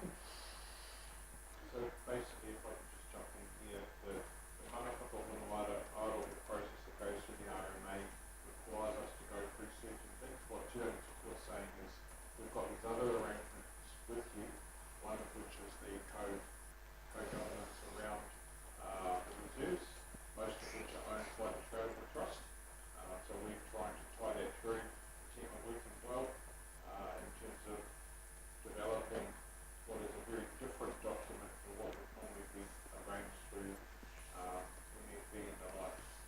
So it has to be responsive to what Turangi the situation is instead of what's being provided for in the template from MFB. Cool. Right, anything else, Tina? No? No, thank you. Thank you very much. Right, community services, Brian. Good afternoon. I'm conscious that frustration levels are peaking at extreme for some. We've already lost some councillors, so I'll try and be quick. A couple of things in my area. IN's Building Control Authority audit, really important process we have to go through. It commences next week, so the building team have been building up to this for some time. So a really important accreditation review that we have undertaken for us. So that'll be coming back through audit and risk once it's completed. Team have been looking at fees and charges and looking to link that back clearly to your funding and revenue policy. I'm hoping that given our good meeting with the animal control dog focus group that Councillor Hickling was at not so long ago, that there won't be any surprises in that space for you when you come to review that again. I thought it was a very positive meeting actually. Good boy. Another clap. Good, good. It's early days. For civil defence area, we had requests for staff to attend the Nelson fire situation, which was a declared emergency in terms of the Civil Defence Act. Those staff were declined by ourselves and the group, given our situation here. So there are times when that will happen when we can't release people, so just let you know that occur. one other thing is that we're doing a lot of work in our recovery space, recovery planning, and we have a meeting with the group in terms of the group recovery plan and our linkages to that. And also we've got a Team going to Waimakariri District Council and also Christchurch to see how they have handled that recovery space and the planning in that area. They're probably the preeminent civil offence area in this space. What's recovery, sorry? Recovery, so you have 4 phases in civil offence. Yep. And recovery is post the response phase. Your response to declaration is over and we transition into recovery. I like to liken it to actually when the work really starts. Okay, cool. And we've also had a invitation from Fonterra. They are disposing of some tankers, potable water tankers, and have indicated to us that they'd be interested to hear from us in terms of whether we could use one. We've given them an affirmative yes. So we'll see how that goes in terms of where they end up with that. It's me. Right, thank you. Facilities.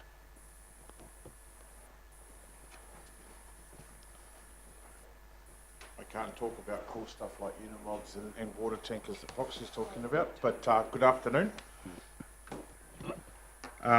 Councillor Body, just going back to your question around the museum, the majority of the costs that were attached to that exhibition were paid for by Sujo, but for those things around the base of preparing and meeting their security needs was one of those, which was that 76.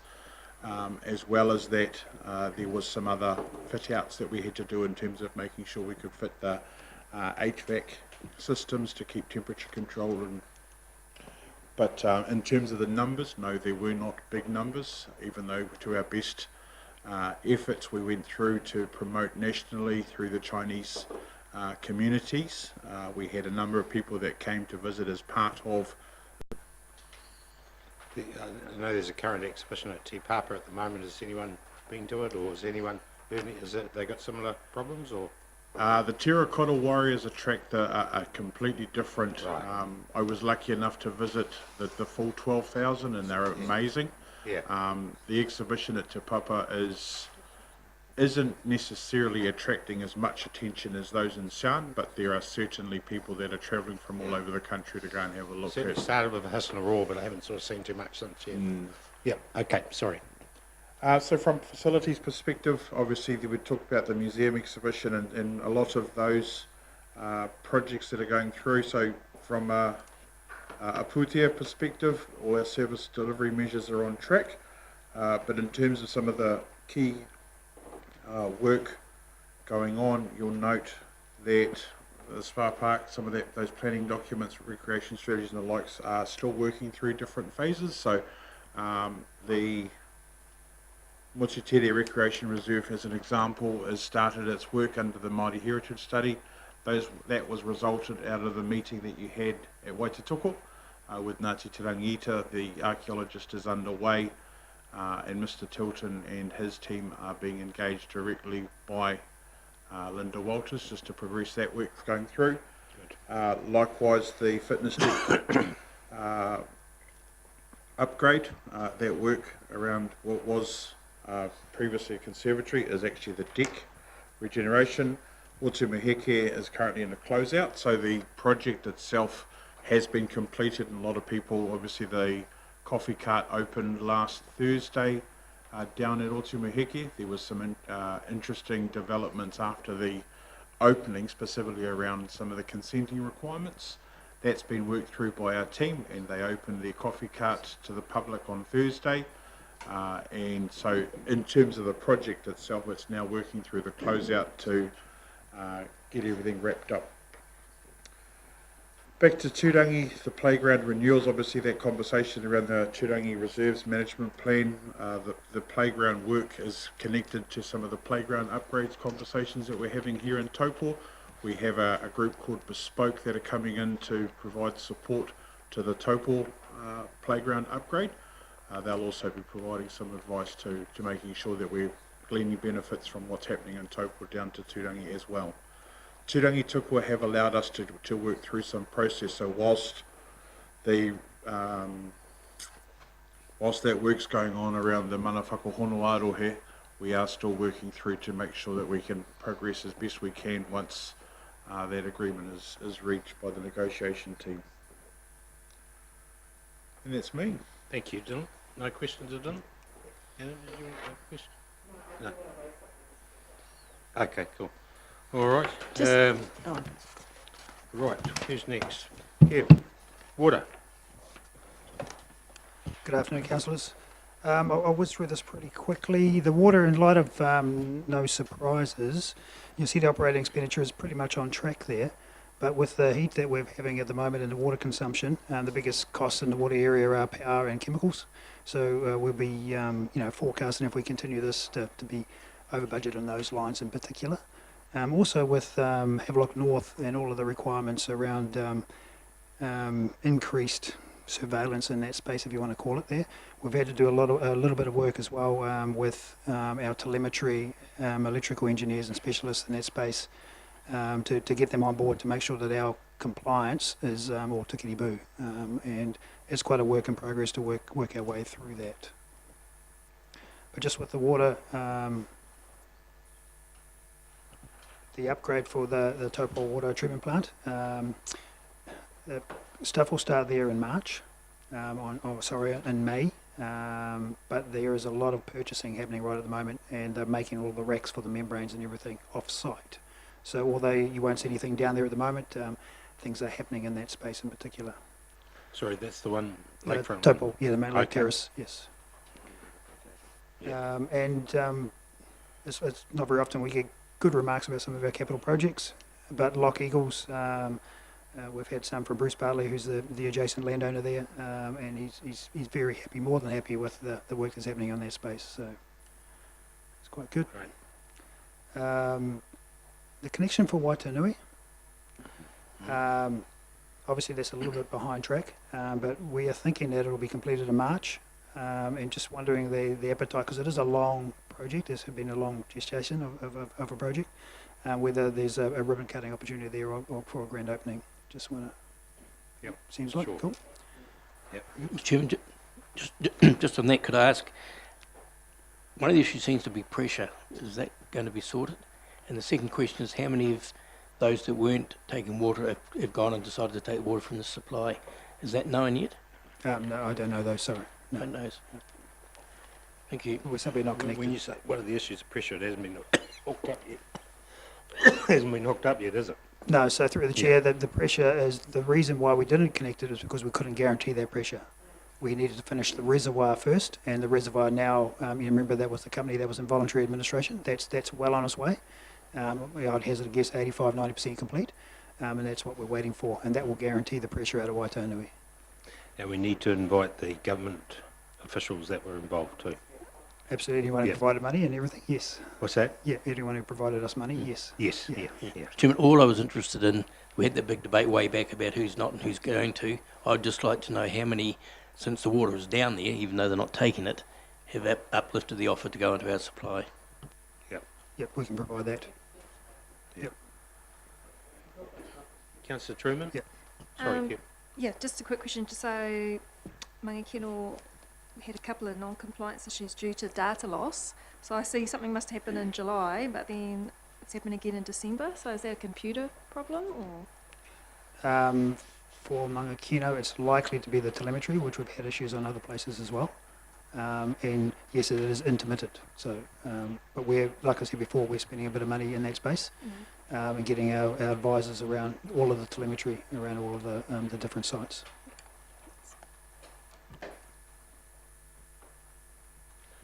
Right. Transport.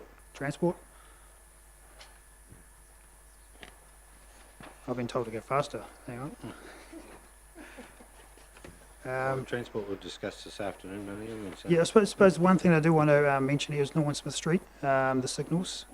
Now, we weren't successful in getting prices through from the market initially. Where's this for, sir? For Norman Smith Street. Oh, so traffic lights. Even the suppliers are against it. No comment. But this is for the work for the traffic lights plus the pre-work coming down the hill, all the traffic calming and others. We extended that, and we have got a couple of prices through as of last Friday. We're going through and assessing those currently at the moment.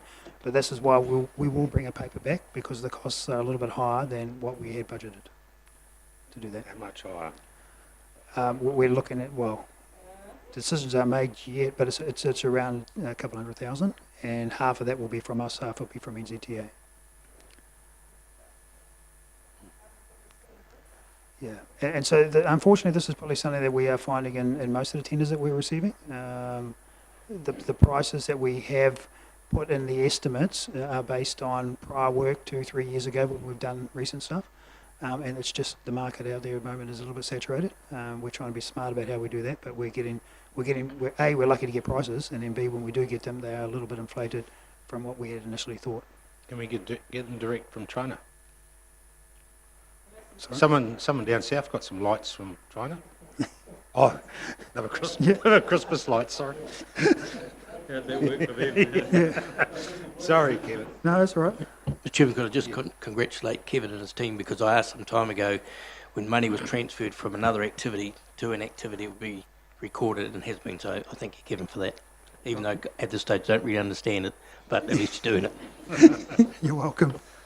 At least you're consistent. Right, So, we talked about wastewater, haven't we? Yeah, we no, wastewater next. Wastewater's next. That wasn't wastewater going down Waikato River. It was definitely not wastewater. Good. What page are we on here? Yeah. So really most of those have been well articulated before.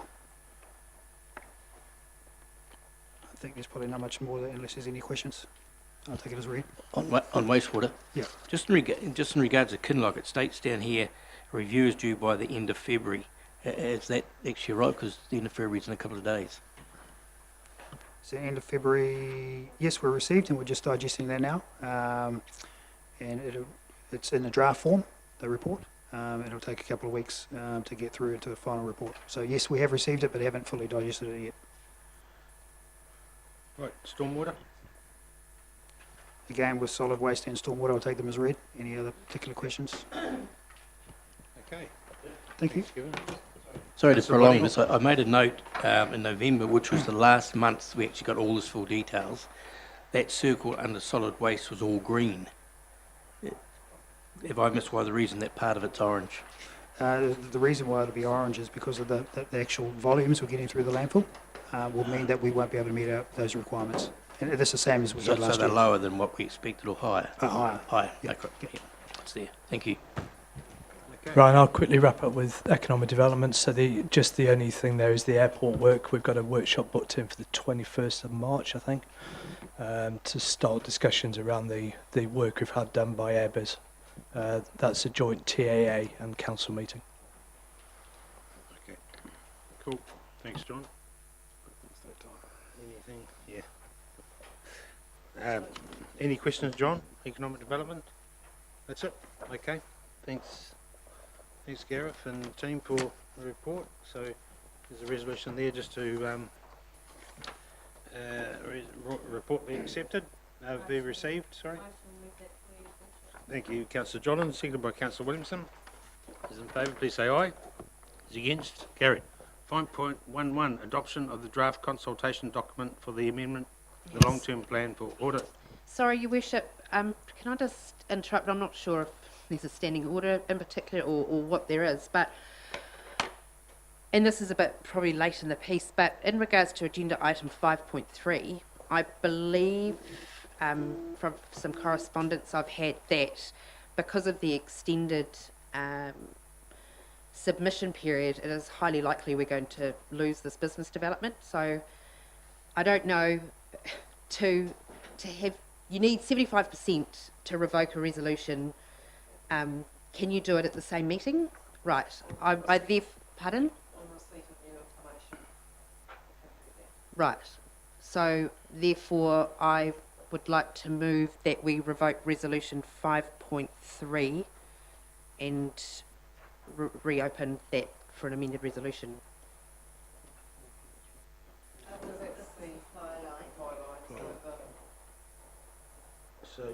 Can I ask through the chair what new information has come to light? Well, as we all know, businesses move at a far different and quicker pace than do councils, and through there were certain timelines that the flyline people had in place so that they could be open in time for, you know, peak tourist periods and whatnot.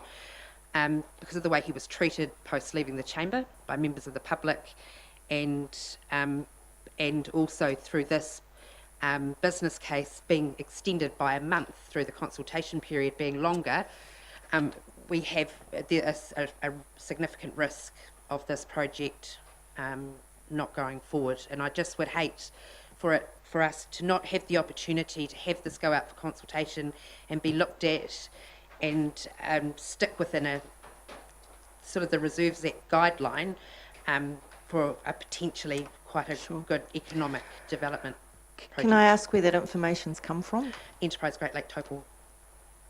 Via email or something? Yeah. Okay. Does anyone want to discuss? Because So if I've moved it, I need a seconder. I'm just yep.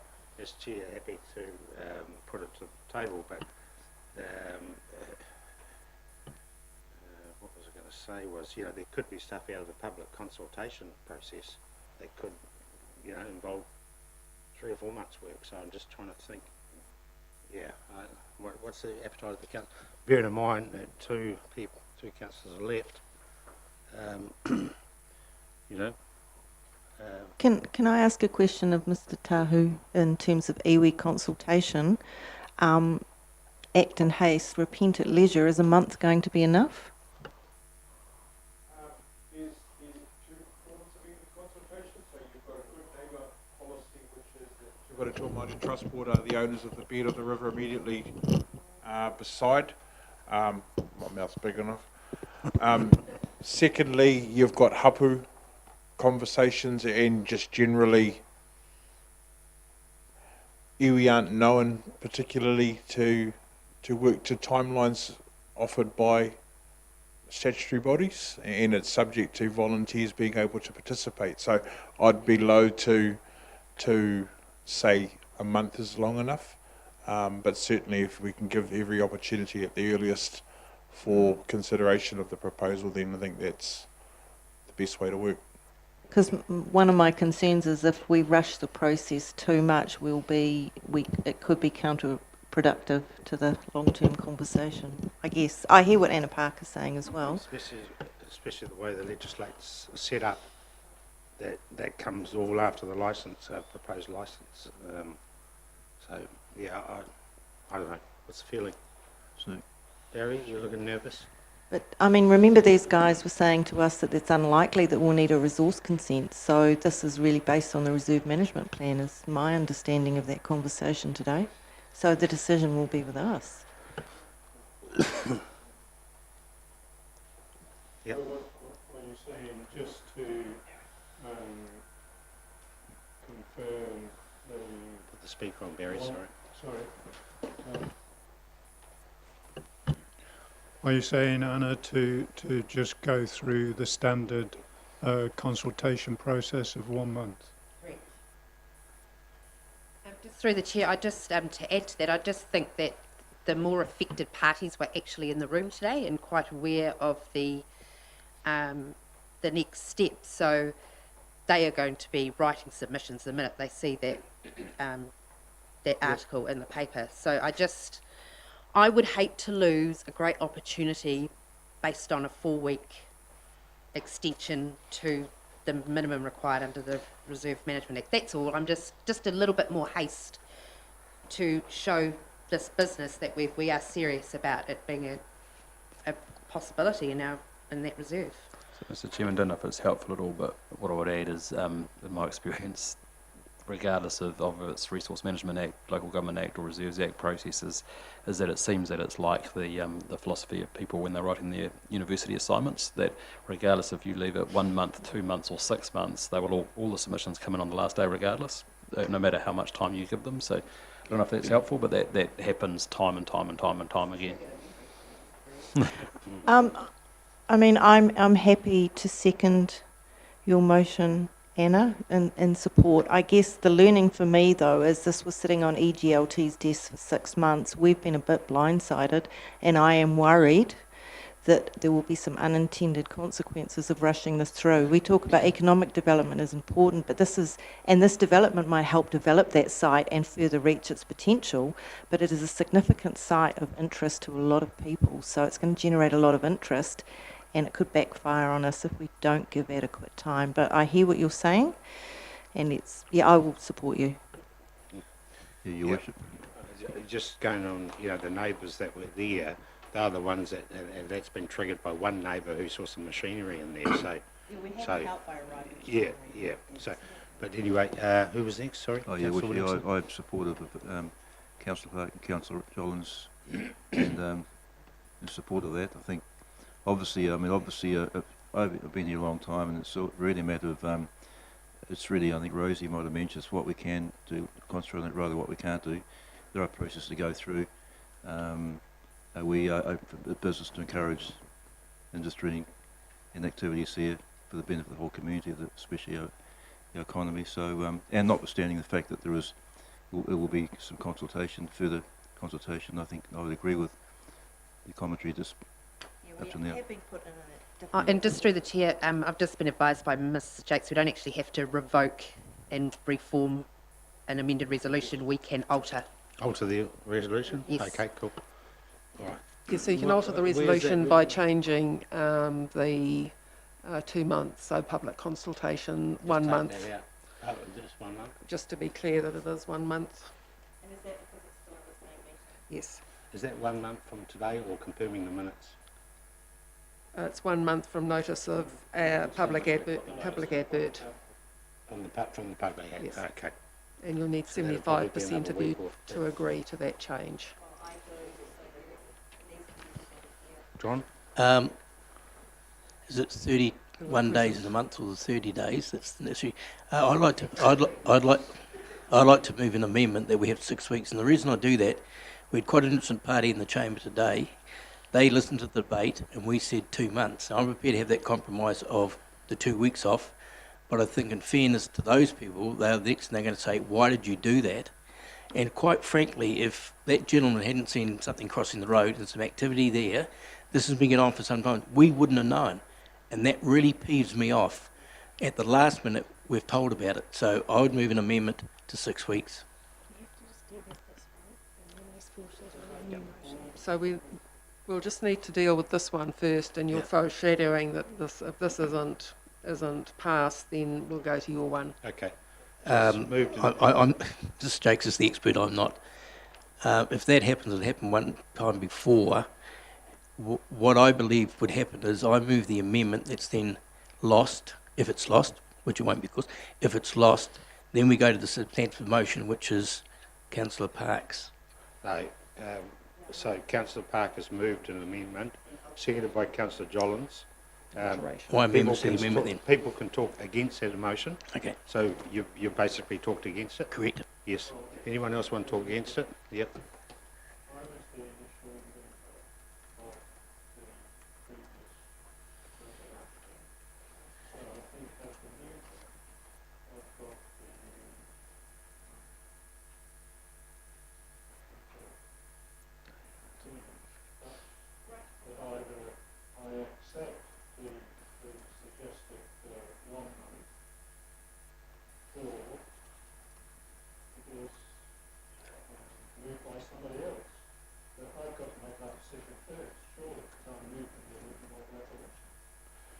So certainly standing orders don't indicate that. I think so. You can talk against it. You can talk for it or against it. Against first. Barry, the time you're referring to is if the debate's still going. So often during the debate, you already moved and seconded it, and someone will raise another good point, and then it's do you wish to have that? But that's before the vote. So you're both still right, but that's so different stage.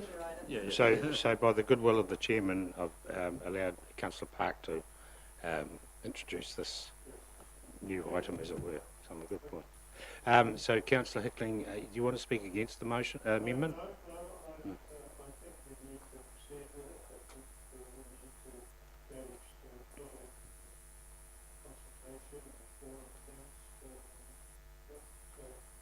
Yep. Okay, well, I'll move that suggested amendment. Have we got the words in it? Have we just taken the one up to one up? Yeah. So we've had a mover, Councillor Park, seconded by Councillor Jollins. All those in favour, please say aye. Those against? Okay, so the amendment is carried. Yeah, we got 75%. Yeah, cool. All Mr. Right. Chairman. Sorry. Yeah.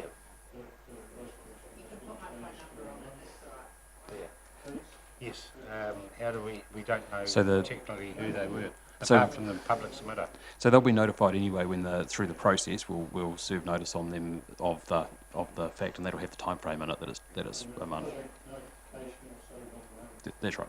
That's right. But as a courtesy, I think we need to tell them today. Nathan, is it possible as a courtesy just to ring Barry? Have you had any contact with him, Barry Finlay, the submitter, the public warrant? We've got his details. We can give him a call. Yeah. We'll have his details because he spoke at the public forum. Yeah, I've got his details, so I can forward them to you. Mr. Chairman, just I don't like doing that, but just for clarity, I do need to push out that there's absolutely nothing unusual about the process that's been undertaken here, unusual or unjust. It's actually the absolutely right thing that's happened, and it's the same as any other concession and lease that's gone through. So I've heard some comments about it being unusual or the wrong way that the process has gone. I do object to that the staff have simply taken a licence application that's come forward, have presented it to you, and it's now your opportunity to decide whether or not you put that out for consultation and submissions. It's the normal process, and it's the process as provided for in the legislation. The only thing I slightly disagree with Mr. CEO, normally an applicant comes in and teases us first, and teases us first for a workshop or something like that. That's just the normal. I'd say any other licence I can think of doesn't do that. So the bikes on the lake terrace or anything like that, they don't. They simply come in and do like what we have today. But they don't set a tent up on the chance that they're going to get the licence. The tent down there. No, I think what Councillor Body is referring to is these works that are already appear to have been conducted, and I think this process, I have to disagree with you slightly, Mr. Green, is not as ideal as it could have been, and I really would have liked a heads up, because I think this is a sensitive area and it needs to be managed carefully. Some of those concessionaires normally give us a call individually and say, hey, this is coming through. But anyway, it's done, and it's great. Probably wrong for them to do so. Yeah, it probably is. Yeah. Yeah. Right. Okay. We will carry on. Thank you. 5.11. So adoption of the draft consultation document. Okay. Philip and Hadley. Good afternoon. Good afternoon, everyone. So the item you have in front of you is part of the process for amending the long-term plan. It's a very similar process to the process we ran last year when we adopted the long-term plan. Essentially, this step sees you adopt a draft consultation document for Audit New Zealand to conduct a review. They will do that over the next couple of weeks, and then on the 19th of March we will return with a audited consultation document that is also in the design version. So the document you've got today is simply a Word version. Like we did last year, we'll bring back that designed and audited version to you to adopt for consultation, which starts in early April. So there are a couple of points that I'd like to just run you through in terms of the actual consultation document itself. So on page 159, there's a highlighted green towards the bottom of the page, consultation events. So I believe tomorrow we'll be sending out some sort of communication to you, just seeking some feedback on where and how you'd like to conduct consultation during that month-long process. I know last year we did a variety of stops around the district, so essentially just getting feedback from you on what you'd like to do there. Unless you've got feedback now, but we can get that later. Just moving through to page 166. It's in relation, there's another green patch towards the bottom of that page. Essentially, it was just highlighted just while we're getting some confirmation that can be removed. The green highlighting can be removed, but the words can remain for that option. Going through to the next page, so this is page 167. Again, there's some more green highlighting there. again relating to obligations or no obligation under the Public Works Act. So that first one, the words can remain, the green highlighting can disappear. The second bullet point there, which starts 300 square metres can be leased, and it says in brackets, we're awaiting further advice on this matter. We would suggest just removing that, we're awaiting further advice on that matter, and adding in for purposes ancillary to council's functions. So that would become 300 square metres can be leased for purposes ancillary to council's functions. If you're satisfied with that, we can just get that amended before it goes to audit. I think I'll pass over to Philip now just to clarify a few more queries that he has. We talked last time we came and we said we'd bring back further information on the IL4 options, being the 120 square metres of the EOC, Emergency Operations Centre, or the entire building, and we've got some more information on that around the costings and the difference in the costings, and there's some real reductions in what we first thought. We first thought there was going to be a much bigger gap between 120 square metres and an entire building. And there's been some stuff done, talk with Brian Fox and several others about the advantages that might exist, but basically you need to kind of give us an indication whether you'd like to go with 120 square metres of IL4 compliant building or the entire building. And the costings for each are highlighted on those pages right in front of you. So each of the options, so option 1, 2, 3 and 4, you've got the capital cost with 120 square metres of IL4, and then in blue highlight is the capital cost with the full building being IL4, just so you can compare those two total capital costs. What's the standard template on that? You know, like council buildings around the country, are they all IL4, the total, or total building, or how does it work? I don't think there's hardly any IL4 buildings in the country, is there? Yeah, did you want to talk to that, Brian?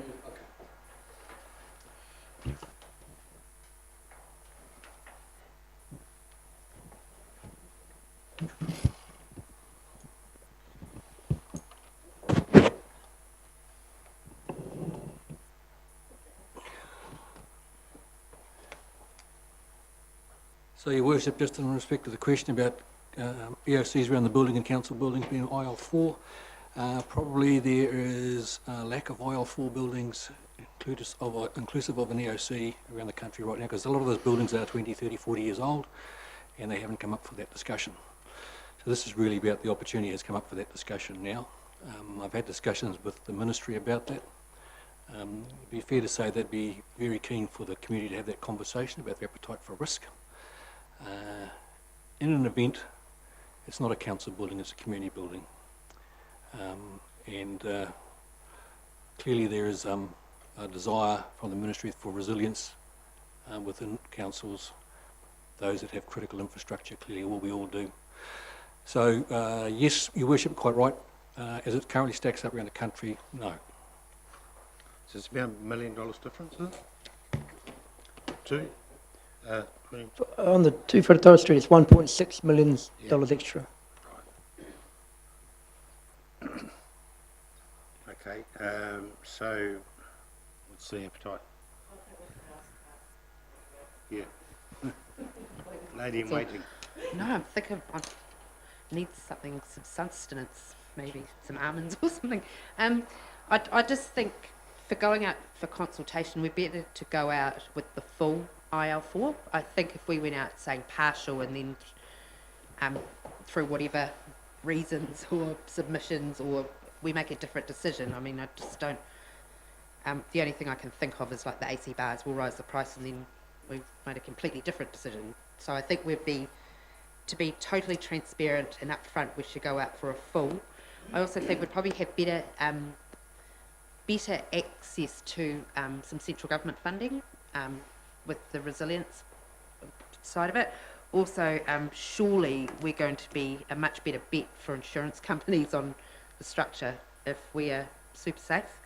And also, I mean, we don't know what the future of councils looks like as far as, you know, if the government were to remove the 3 waters or whatever else, we've then got a A-class corporate structure that would be quite a reasonable, it would be a good on-sale product as opposed to it being partially IL4 for whatever reason, because moving forward, I mean, you can just see with, landlords have to have heating for tenants to a certain degree, you've got to have double glazing, you've got to have this, you've got to do that. If we're going to do this once, we might as well do it properly.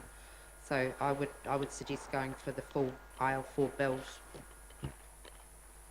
Through the chair, I have a different view this time round. I think we need to be seen to be prudent with the way we approach this process, and I am concerned that if we go for an entire IL4 building, what impact that has on leasing and potential developers coming forward as well. And I just want, when we go out with the options, I just want to be able to compare apples with apples and everything to be as fair and clear, and I think the IL4 has a potential to confuse some of the issues. Okay, anyone else? Anyone else? Just to make the comment, I don't think an L4 building for civil defence needs to be in the centre of town.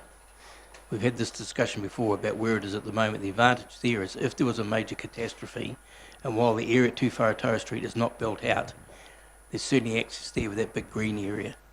So whether that's part of the building, I don't know, but we need to make it quite clear what we are going to do. And it's a bit like, should the bus stop be at the building?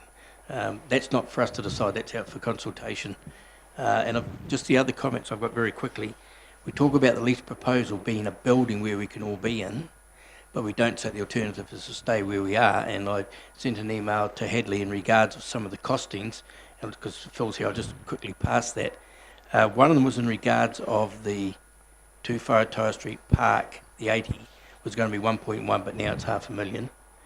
And then when we look at the lease option, it's 1.7. I take that to be per year, and yet we're paying $380,000 at the moment for 6 sites. I don't know what the hub is, so I'm just wondering whether we're feeding the wrong information. It may be more cost effective actually to stay where we are, but that's a debate for the public to make.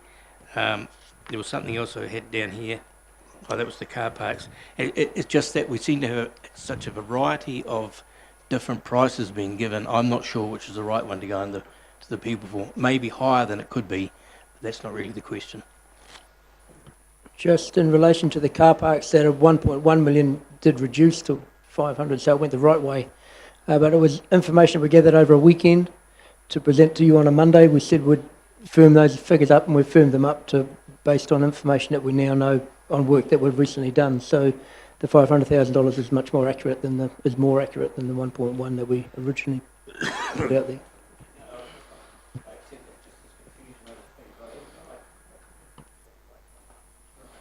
I haven't come to grips yet with 1 minute. We had a property that was X, then we took 9 million off, but it was still the same X. I'm still fascinated with that one, and I haven't come to grips with that yet. Councillor Hickling? Yeah, surely if we're going to be building a new building, well, the new building code will dictate the majority of the building, and that's got to come up to a certain earthquake standard anyway. And what we're talking about is a special area. It's a bunker Type arrangement for management services or emergency services. So I think, it's not as though we're building a substantial building. We've got to build it to the present building codes, which includes quite substantial earthquake requirements as a building. So I don't know whether I'm in favour of the whole building being IL4. Going back to your story box idea, could we say build 1,200 square metres in IL4, but in a story box on the side saying it's a possibility to build an IL4 for an extra amount or something like that in the consultation document? Is that a pain? You go first. No? Well, we have actually already got a story box in there regarding the civil defence relating to IL4 that's written at this stage for the whole building to be IL4. Obviously that could be amended to just say that it's 120 square metres. I think we just have to give some further thought to whether we actually would ask a question of the community. I'm not sure it's necessarily I suppose it would be up to you, but whether it's a question you'd want to be actually posing to the community as to whether they are making a call around whether it's 120 square metres or the full building, or it's a decision made by council. Possibly, yeah. Cool. Kirsty? Yeah, well, I just think build it once, build it right, and if we're going to, like in time, if the standards change, and then we need to therefore make the building stronger, that's going to cost us a lot more in the long run. And well, we don't know what the future's going to say, but we don't know that. Well, that I'm I'm just saying in the future. They change everything. Yeah, and you look at That's what Kirsty's trying to get at. so I'm just saying if the standards go up, we've already got the top standards, and we build it now, it's going to be cheaper than in the future trying to strengthen You it. just argued for release, thank you. Whatever we need to do, we need to give these guys some guidance today between us so they can go out. We're not going to sort out all these decisions today, but we need to give these guys a position. My position is 120, but we all need to have our views and decide which way we want to go. Right, so we'll go round. Perhaps, sorry, Philip, do you want to add something? It's probably just worth noting that the building requirements and the national standard, building code is one thing. In the IL4, it's not necessarily about the building collapsing around us. It's about the services being able to continue while the catastrophe's going on. So it's all the activities that happen, function inside the building, redundancies and those type of things. That's where a lot of the cost is. Yeah.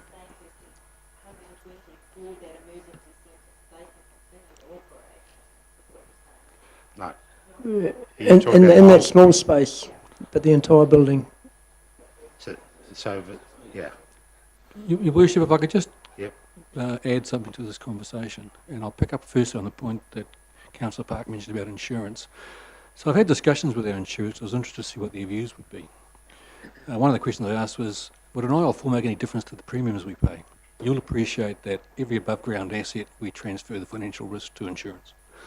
And they said, not really, Mr. Fox, because you're part of a big collective.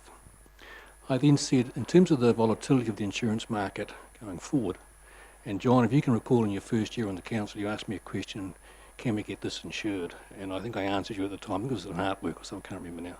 I answered you at the time, we can get anything insured if we're prepared to pay for it. I couldn't give you that answer now, because the answer going forward is the insurance mightn't be available. So the question I put to our insurers was, in terms of transferring this risk under your current insurance strategy, would an IL4 be in a greater position to attract insurance cover than an IL2? And the answer was yes. So I think that's a factor in terms of that side of it. In terms of the emergency management side in the building and the interdependency, and it's a critical interdependency between council, staff and the organisation and an event.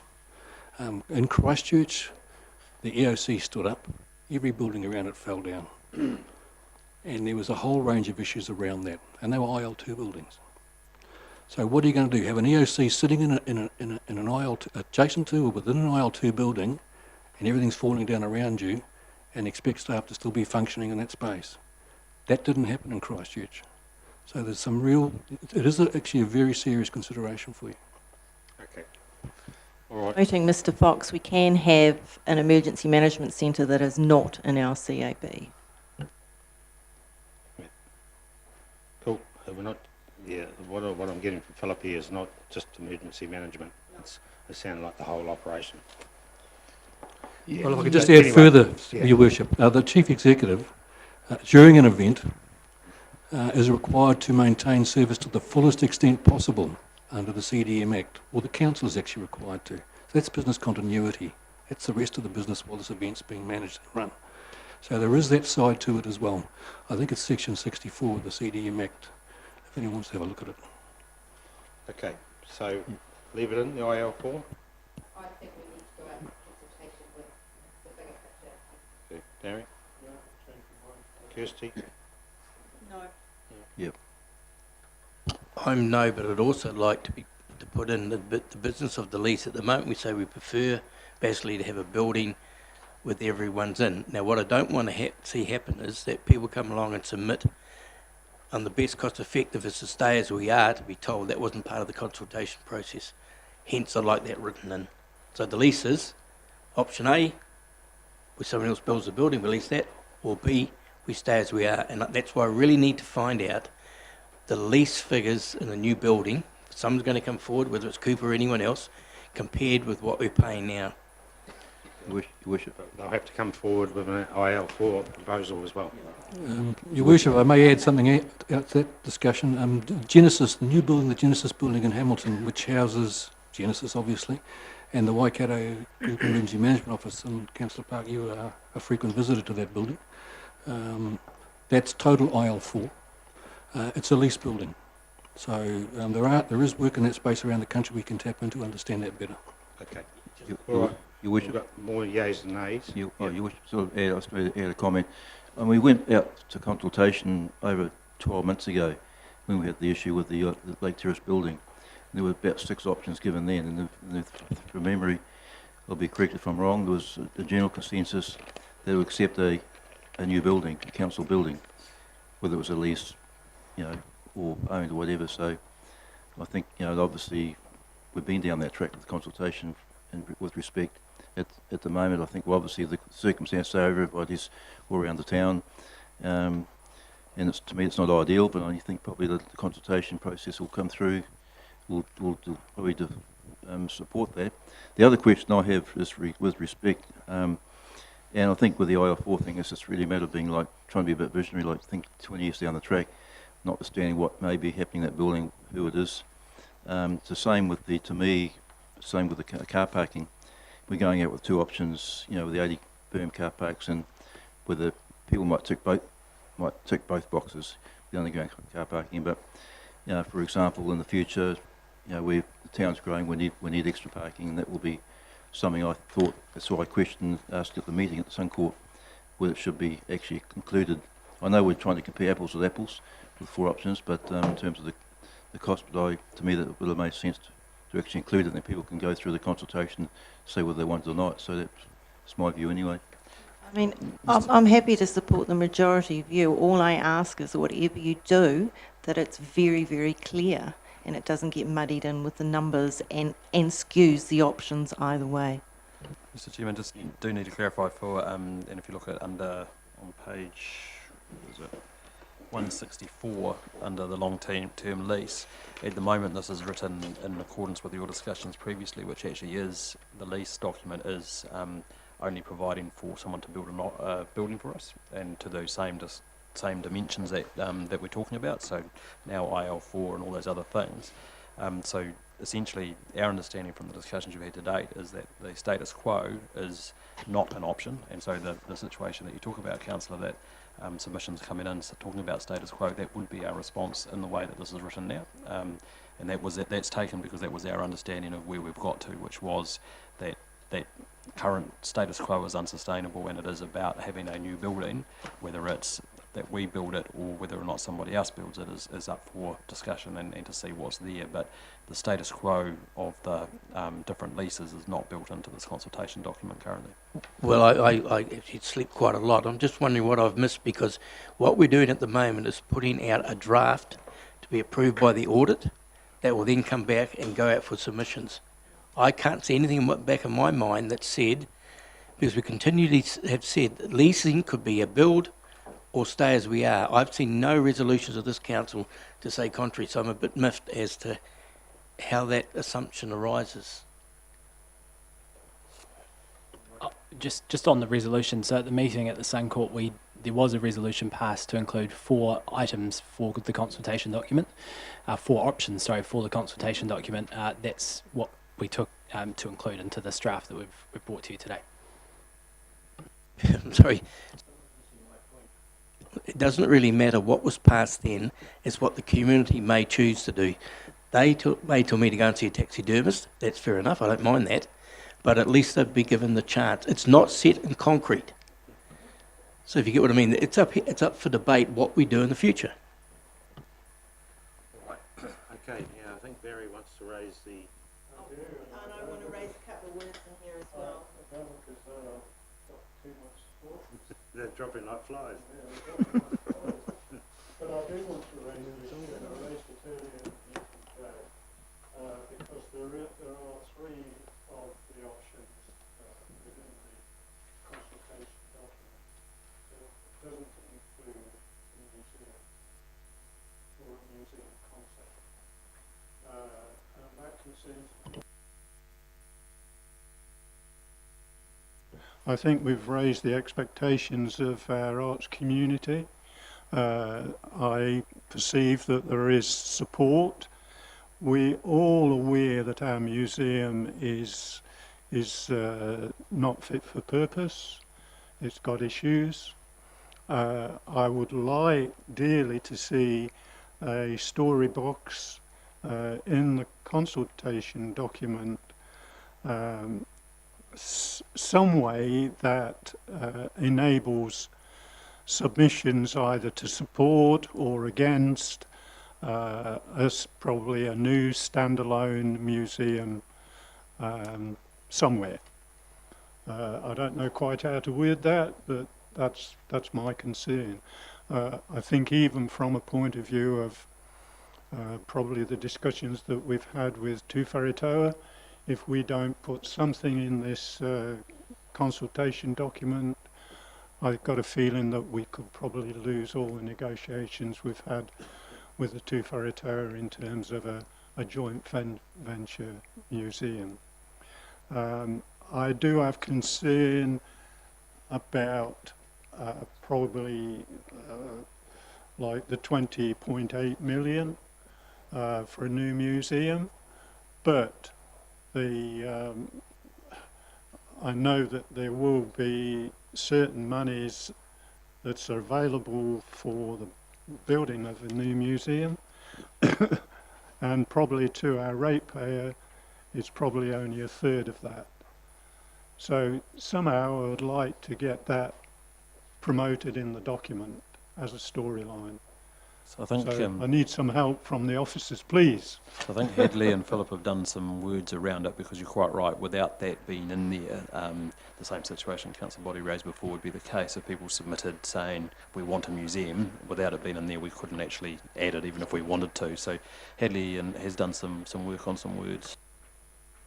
And if it just helps ease your thoughts, I attended a presentation that was done by Mr. King to the Friends of the Museum last night, and they are very much talking the same language you are, and I expect we will see a submission from them in this process for those exact reasons.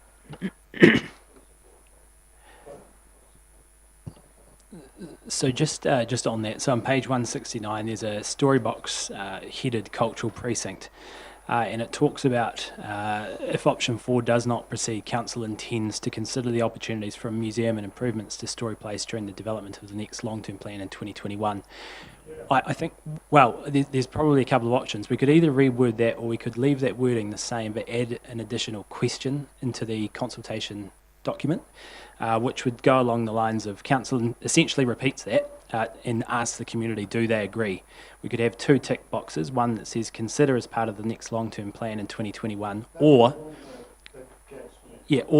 we could so we could have a second question, include the funding about 33 million as part of this long-term plan amendment. So that would be a third question sitting within the document. That's the other thing that considers. Yeah, that's not. The 33 million. I can't justify that. No way. Because that's improvements to Story Place, improvements to Tongariro Street. It don't even from the ratepayer, they automatically think, to the ratepayer, it's only going to be a third of that, or not even a third of that. On that same page 169, if you see the first bullet point there, museum about 20.8 million. So Hadley, could we have those same words but change it to, because I think we're only just talking about the museum at this point, as the key, so have it the 20.8 but then some words around, but the cost to ratepayers being a third, because that's what we've been advised by our advisors, that it's third, so that people know that it's a third, actually the actual cost to them is a third of 20.8 mil, roughly. So with that that language, using that language, can you put a placeholder in the annual plan along with the amendment just going forward? If you were of a mind to, we could put, under the preferred option, we could put the 20.8 mil and obviously have some income lines if you wanted to do it, actually put it in there. You could put the museum in there in year 4 or 5. Yeah. Yeah, I mean, I think the issue we're struggling with though is that this consultation is about a home for the CAB building, and let's not get the two trains in track, because I guess if there is an appetite through the consultation process for people to say, hey, yeah, we want to do something on the domain, then they might have to set a whole new track of discussions. So I urge some caution about how you wrap that up. Yeah, but you see, this is what I get concerned about. Initially, we had 4 options for the Tongariro domain, all included a cultural precinct, which was a museum and cultural centre. We all agreed that that was a fantastic idea. And for me, I'm just wondering which was the catalyst. I think the museum and the cultural centre was a catalyst for the administration block. But according to some of the writing, the administration block was the catalyst for the precinct. So, you know, let's support. Look, the arts people have been let down so many times in this community, and we've got to a point now where I think we've either got to stand by what we want our community to look like and look after all the artefacts that we've got, and at least put some effort into the consultation document so that we can gauge the public's interest in it, surely. So what I'm hearing Barry saying, what I heard you say, Gareth, is that we need to make reference to this, otherwise we can't consult and take the feedback. Okay, well, we need to... Hadley, so we can put this story box in, perhaps change the figure, or put those figures in there too. Museum 20.8. Yes, we can. Yeah, I'm just taking Neil's point. We will obviously we're required to show the rates impact and the debt impact. So we will just need to think about how that's presented. But that is a requirement that audit will be looking for. And we would tick yes and no. Is that possible? Well, oh, sorry. I'm just waiting. We might bring it up on the screen. Yeah. Oh, can you switch to me, Shane?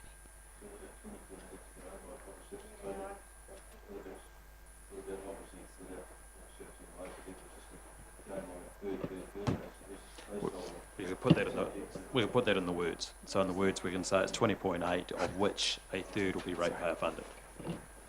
Okay. Sorry to take time, but no, look, you know what? This conversation will unfold. We didn't actually debate when we made it who wanted to go first, whether we were going to continue with the music. Or the 22 is not counting the bus stop. Why are we including 9.3 for the Story Place and 3.2 for Tongariro? That's the future. Let's get the bloody building out of the way, then go to the next step. Because there's no appetite for debt.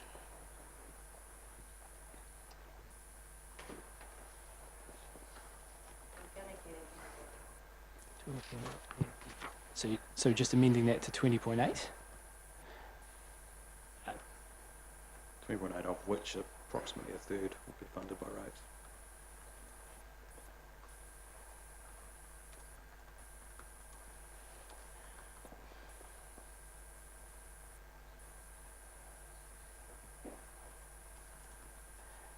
So we're just referring to the museum, not the improvements to Story Place. Okay. Because I think if the community was in mind to do this, the next decision of council, once we get through all of that, would be about where does the museum go. And if the office isn't there, then the current location isn't necessarily the right location. So you want it done now, Barry, not in 3 years' time. So the first part of that was 2021. Yeah. So this is the current story box as it sits in the draft. So I think we can probably leave that, if that's your view, that it is an assumption it will be done as part of in 2021. However, we are now asking the community whether they agree with that. So it gives you the opportunity at the end of submissions of people coming in and saying that they do actually want to do it, that you can make that decision now, which you couldn't previously. So where would it be in the document? Would it be after that? The story box. So currently, well, it's essentially Well, there's the existing story box, so we were just going to remain with that story box, which says that the work will be done as part of the next long-term plan. However, we're asking whether the community agrees with that, which is a question that will sit in the consultation document form. Maybe we should add that to the story box. So we give two options in the story box. Still accept yes and no. Correct? Yes. Yeah. So that question now reads. That's all there. I'm just still referring to the consideration.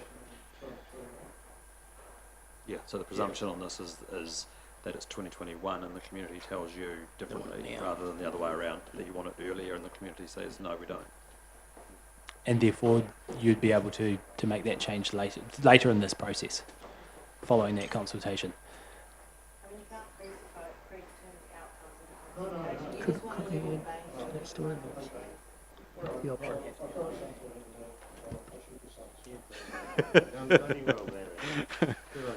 I just have a couple of comments about wording on a couple of things. Can I just share those with you? Sure. Yeah. Sorry, I will just clarify one thing. So when we have spoken to audit previously, they were clear that we had to have a comment in there around if the funding sources don't eventuate. So we've said that a third will be funded by rates, but there is an assumption, and there is a risk saying that if funding sources do not eventuate, the construction may be delayed.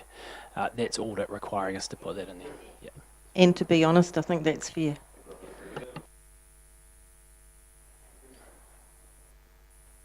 I'm just going to give you, I know everyone's getting weary. I love long council meetings. A question from me. My main concern relates to the leasing comments. I mean, I looked at the advantages and disadvantages and the risks and assumptions on the basis that was this all a level playing field, making sure that they're accurate and fair, they're based on facts and not opinions. I'm having trouble with one of your comments about disadvantages. This is under leasing, long-term costs are greater than owning. I think this is potentially misleading because we don't know what those developers are going to come back with those costs. And also, I refer back to the Becker-Collier report, which states different. So I think by putting that point in, you skew it, and I'd like to see it taken out. Please.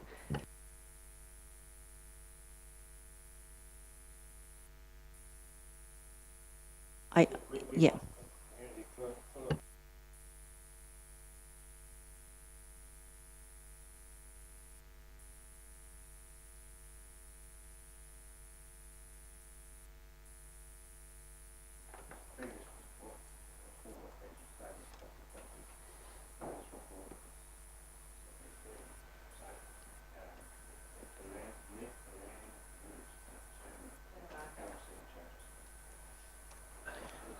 Well, just on Councillor Jolin's comments, if we go to 164, is it covered there? Annual lease costs, where it's got 1.7, not covered? Okay. It's way up front under the disadvantages, and I think it potentially skews the outcome, so I would request, please, that it would be removed. Yep. So just to give...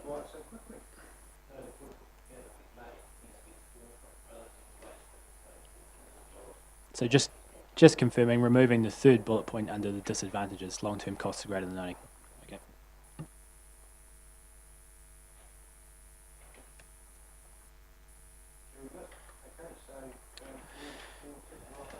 Yep, so just to reiterate, this will now go off to the auditors.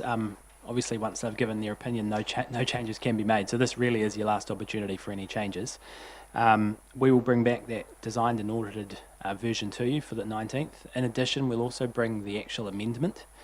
So that is literally the changes to the pages in the current long-term plan, which will essentially be just a bunch of financial tables that are being amended, because that has to be included as part of the consultation process for people to view.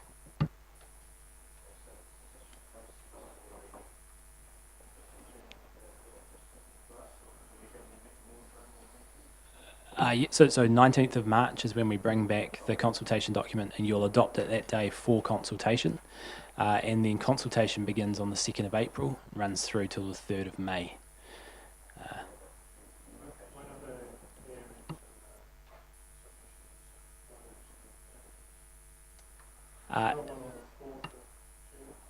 Yeah, so it is that week, the 4th of June. I believe that the Monday is Queen's birthday. So at this stage, we've got the rest of that week set aside for hearings and deliberations, essentially Tuesday through Friday if it's needed. Is that the weekend, is it? Or the following week? Okay. Should be. Obviously, it's dependent on how many submitters wish to be heard. I think it was 3 days for the long-term plan last year, so, yeah.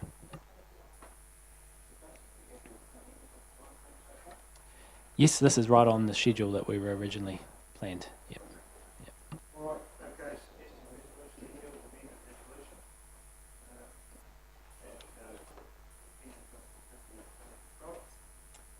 Yeah, that'll obviously be as amended to take incorporation of all those amendments.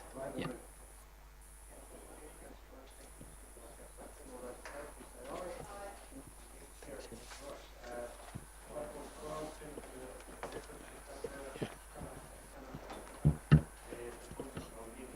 Mr. Chairman, just to save time, can this be tabled to our next council meeting? Sorry, it can't be. Okay. Is there a reason for that? Is the time frame? Okay. Okay, thank you. Through you, Your Worship, this paper, Cheney's done a runner on you, so I'll take it as read. The paper asks for terms of reference to be accepted for a new joint committee that's required out of legislation coming from the settlement. The terms of reference have been provided by the Waikato Regional Council, who are administering that joint committee, and we also ask for 2 appointees and 2 alternates to be offered from this council. Okay, thank you, Dylan. We did circulate this previously, and the suggestion would be that the mayor and the deputy mayor were the first representatives.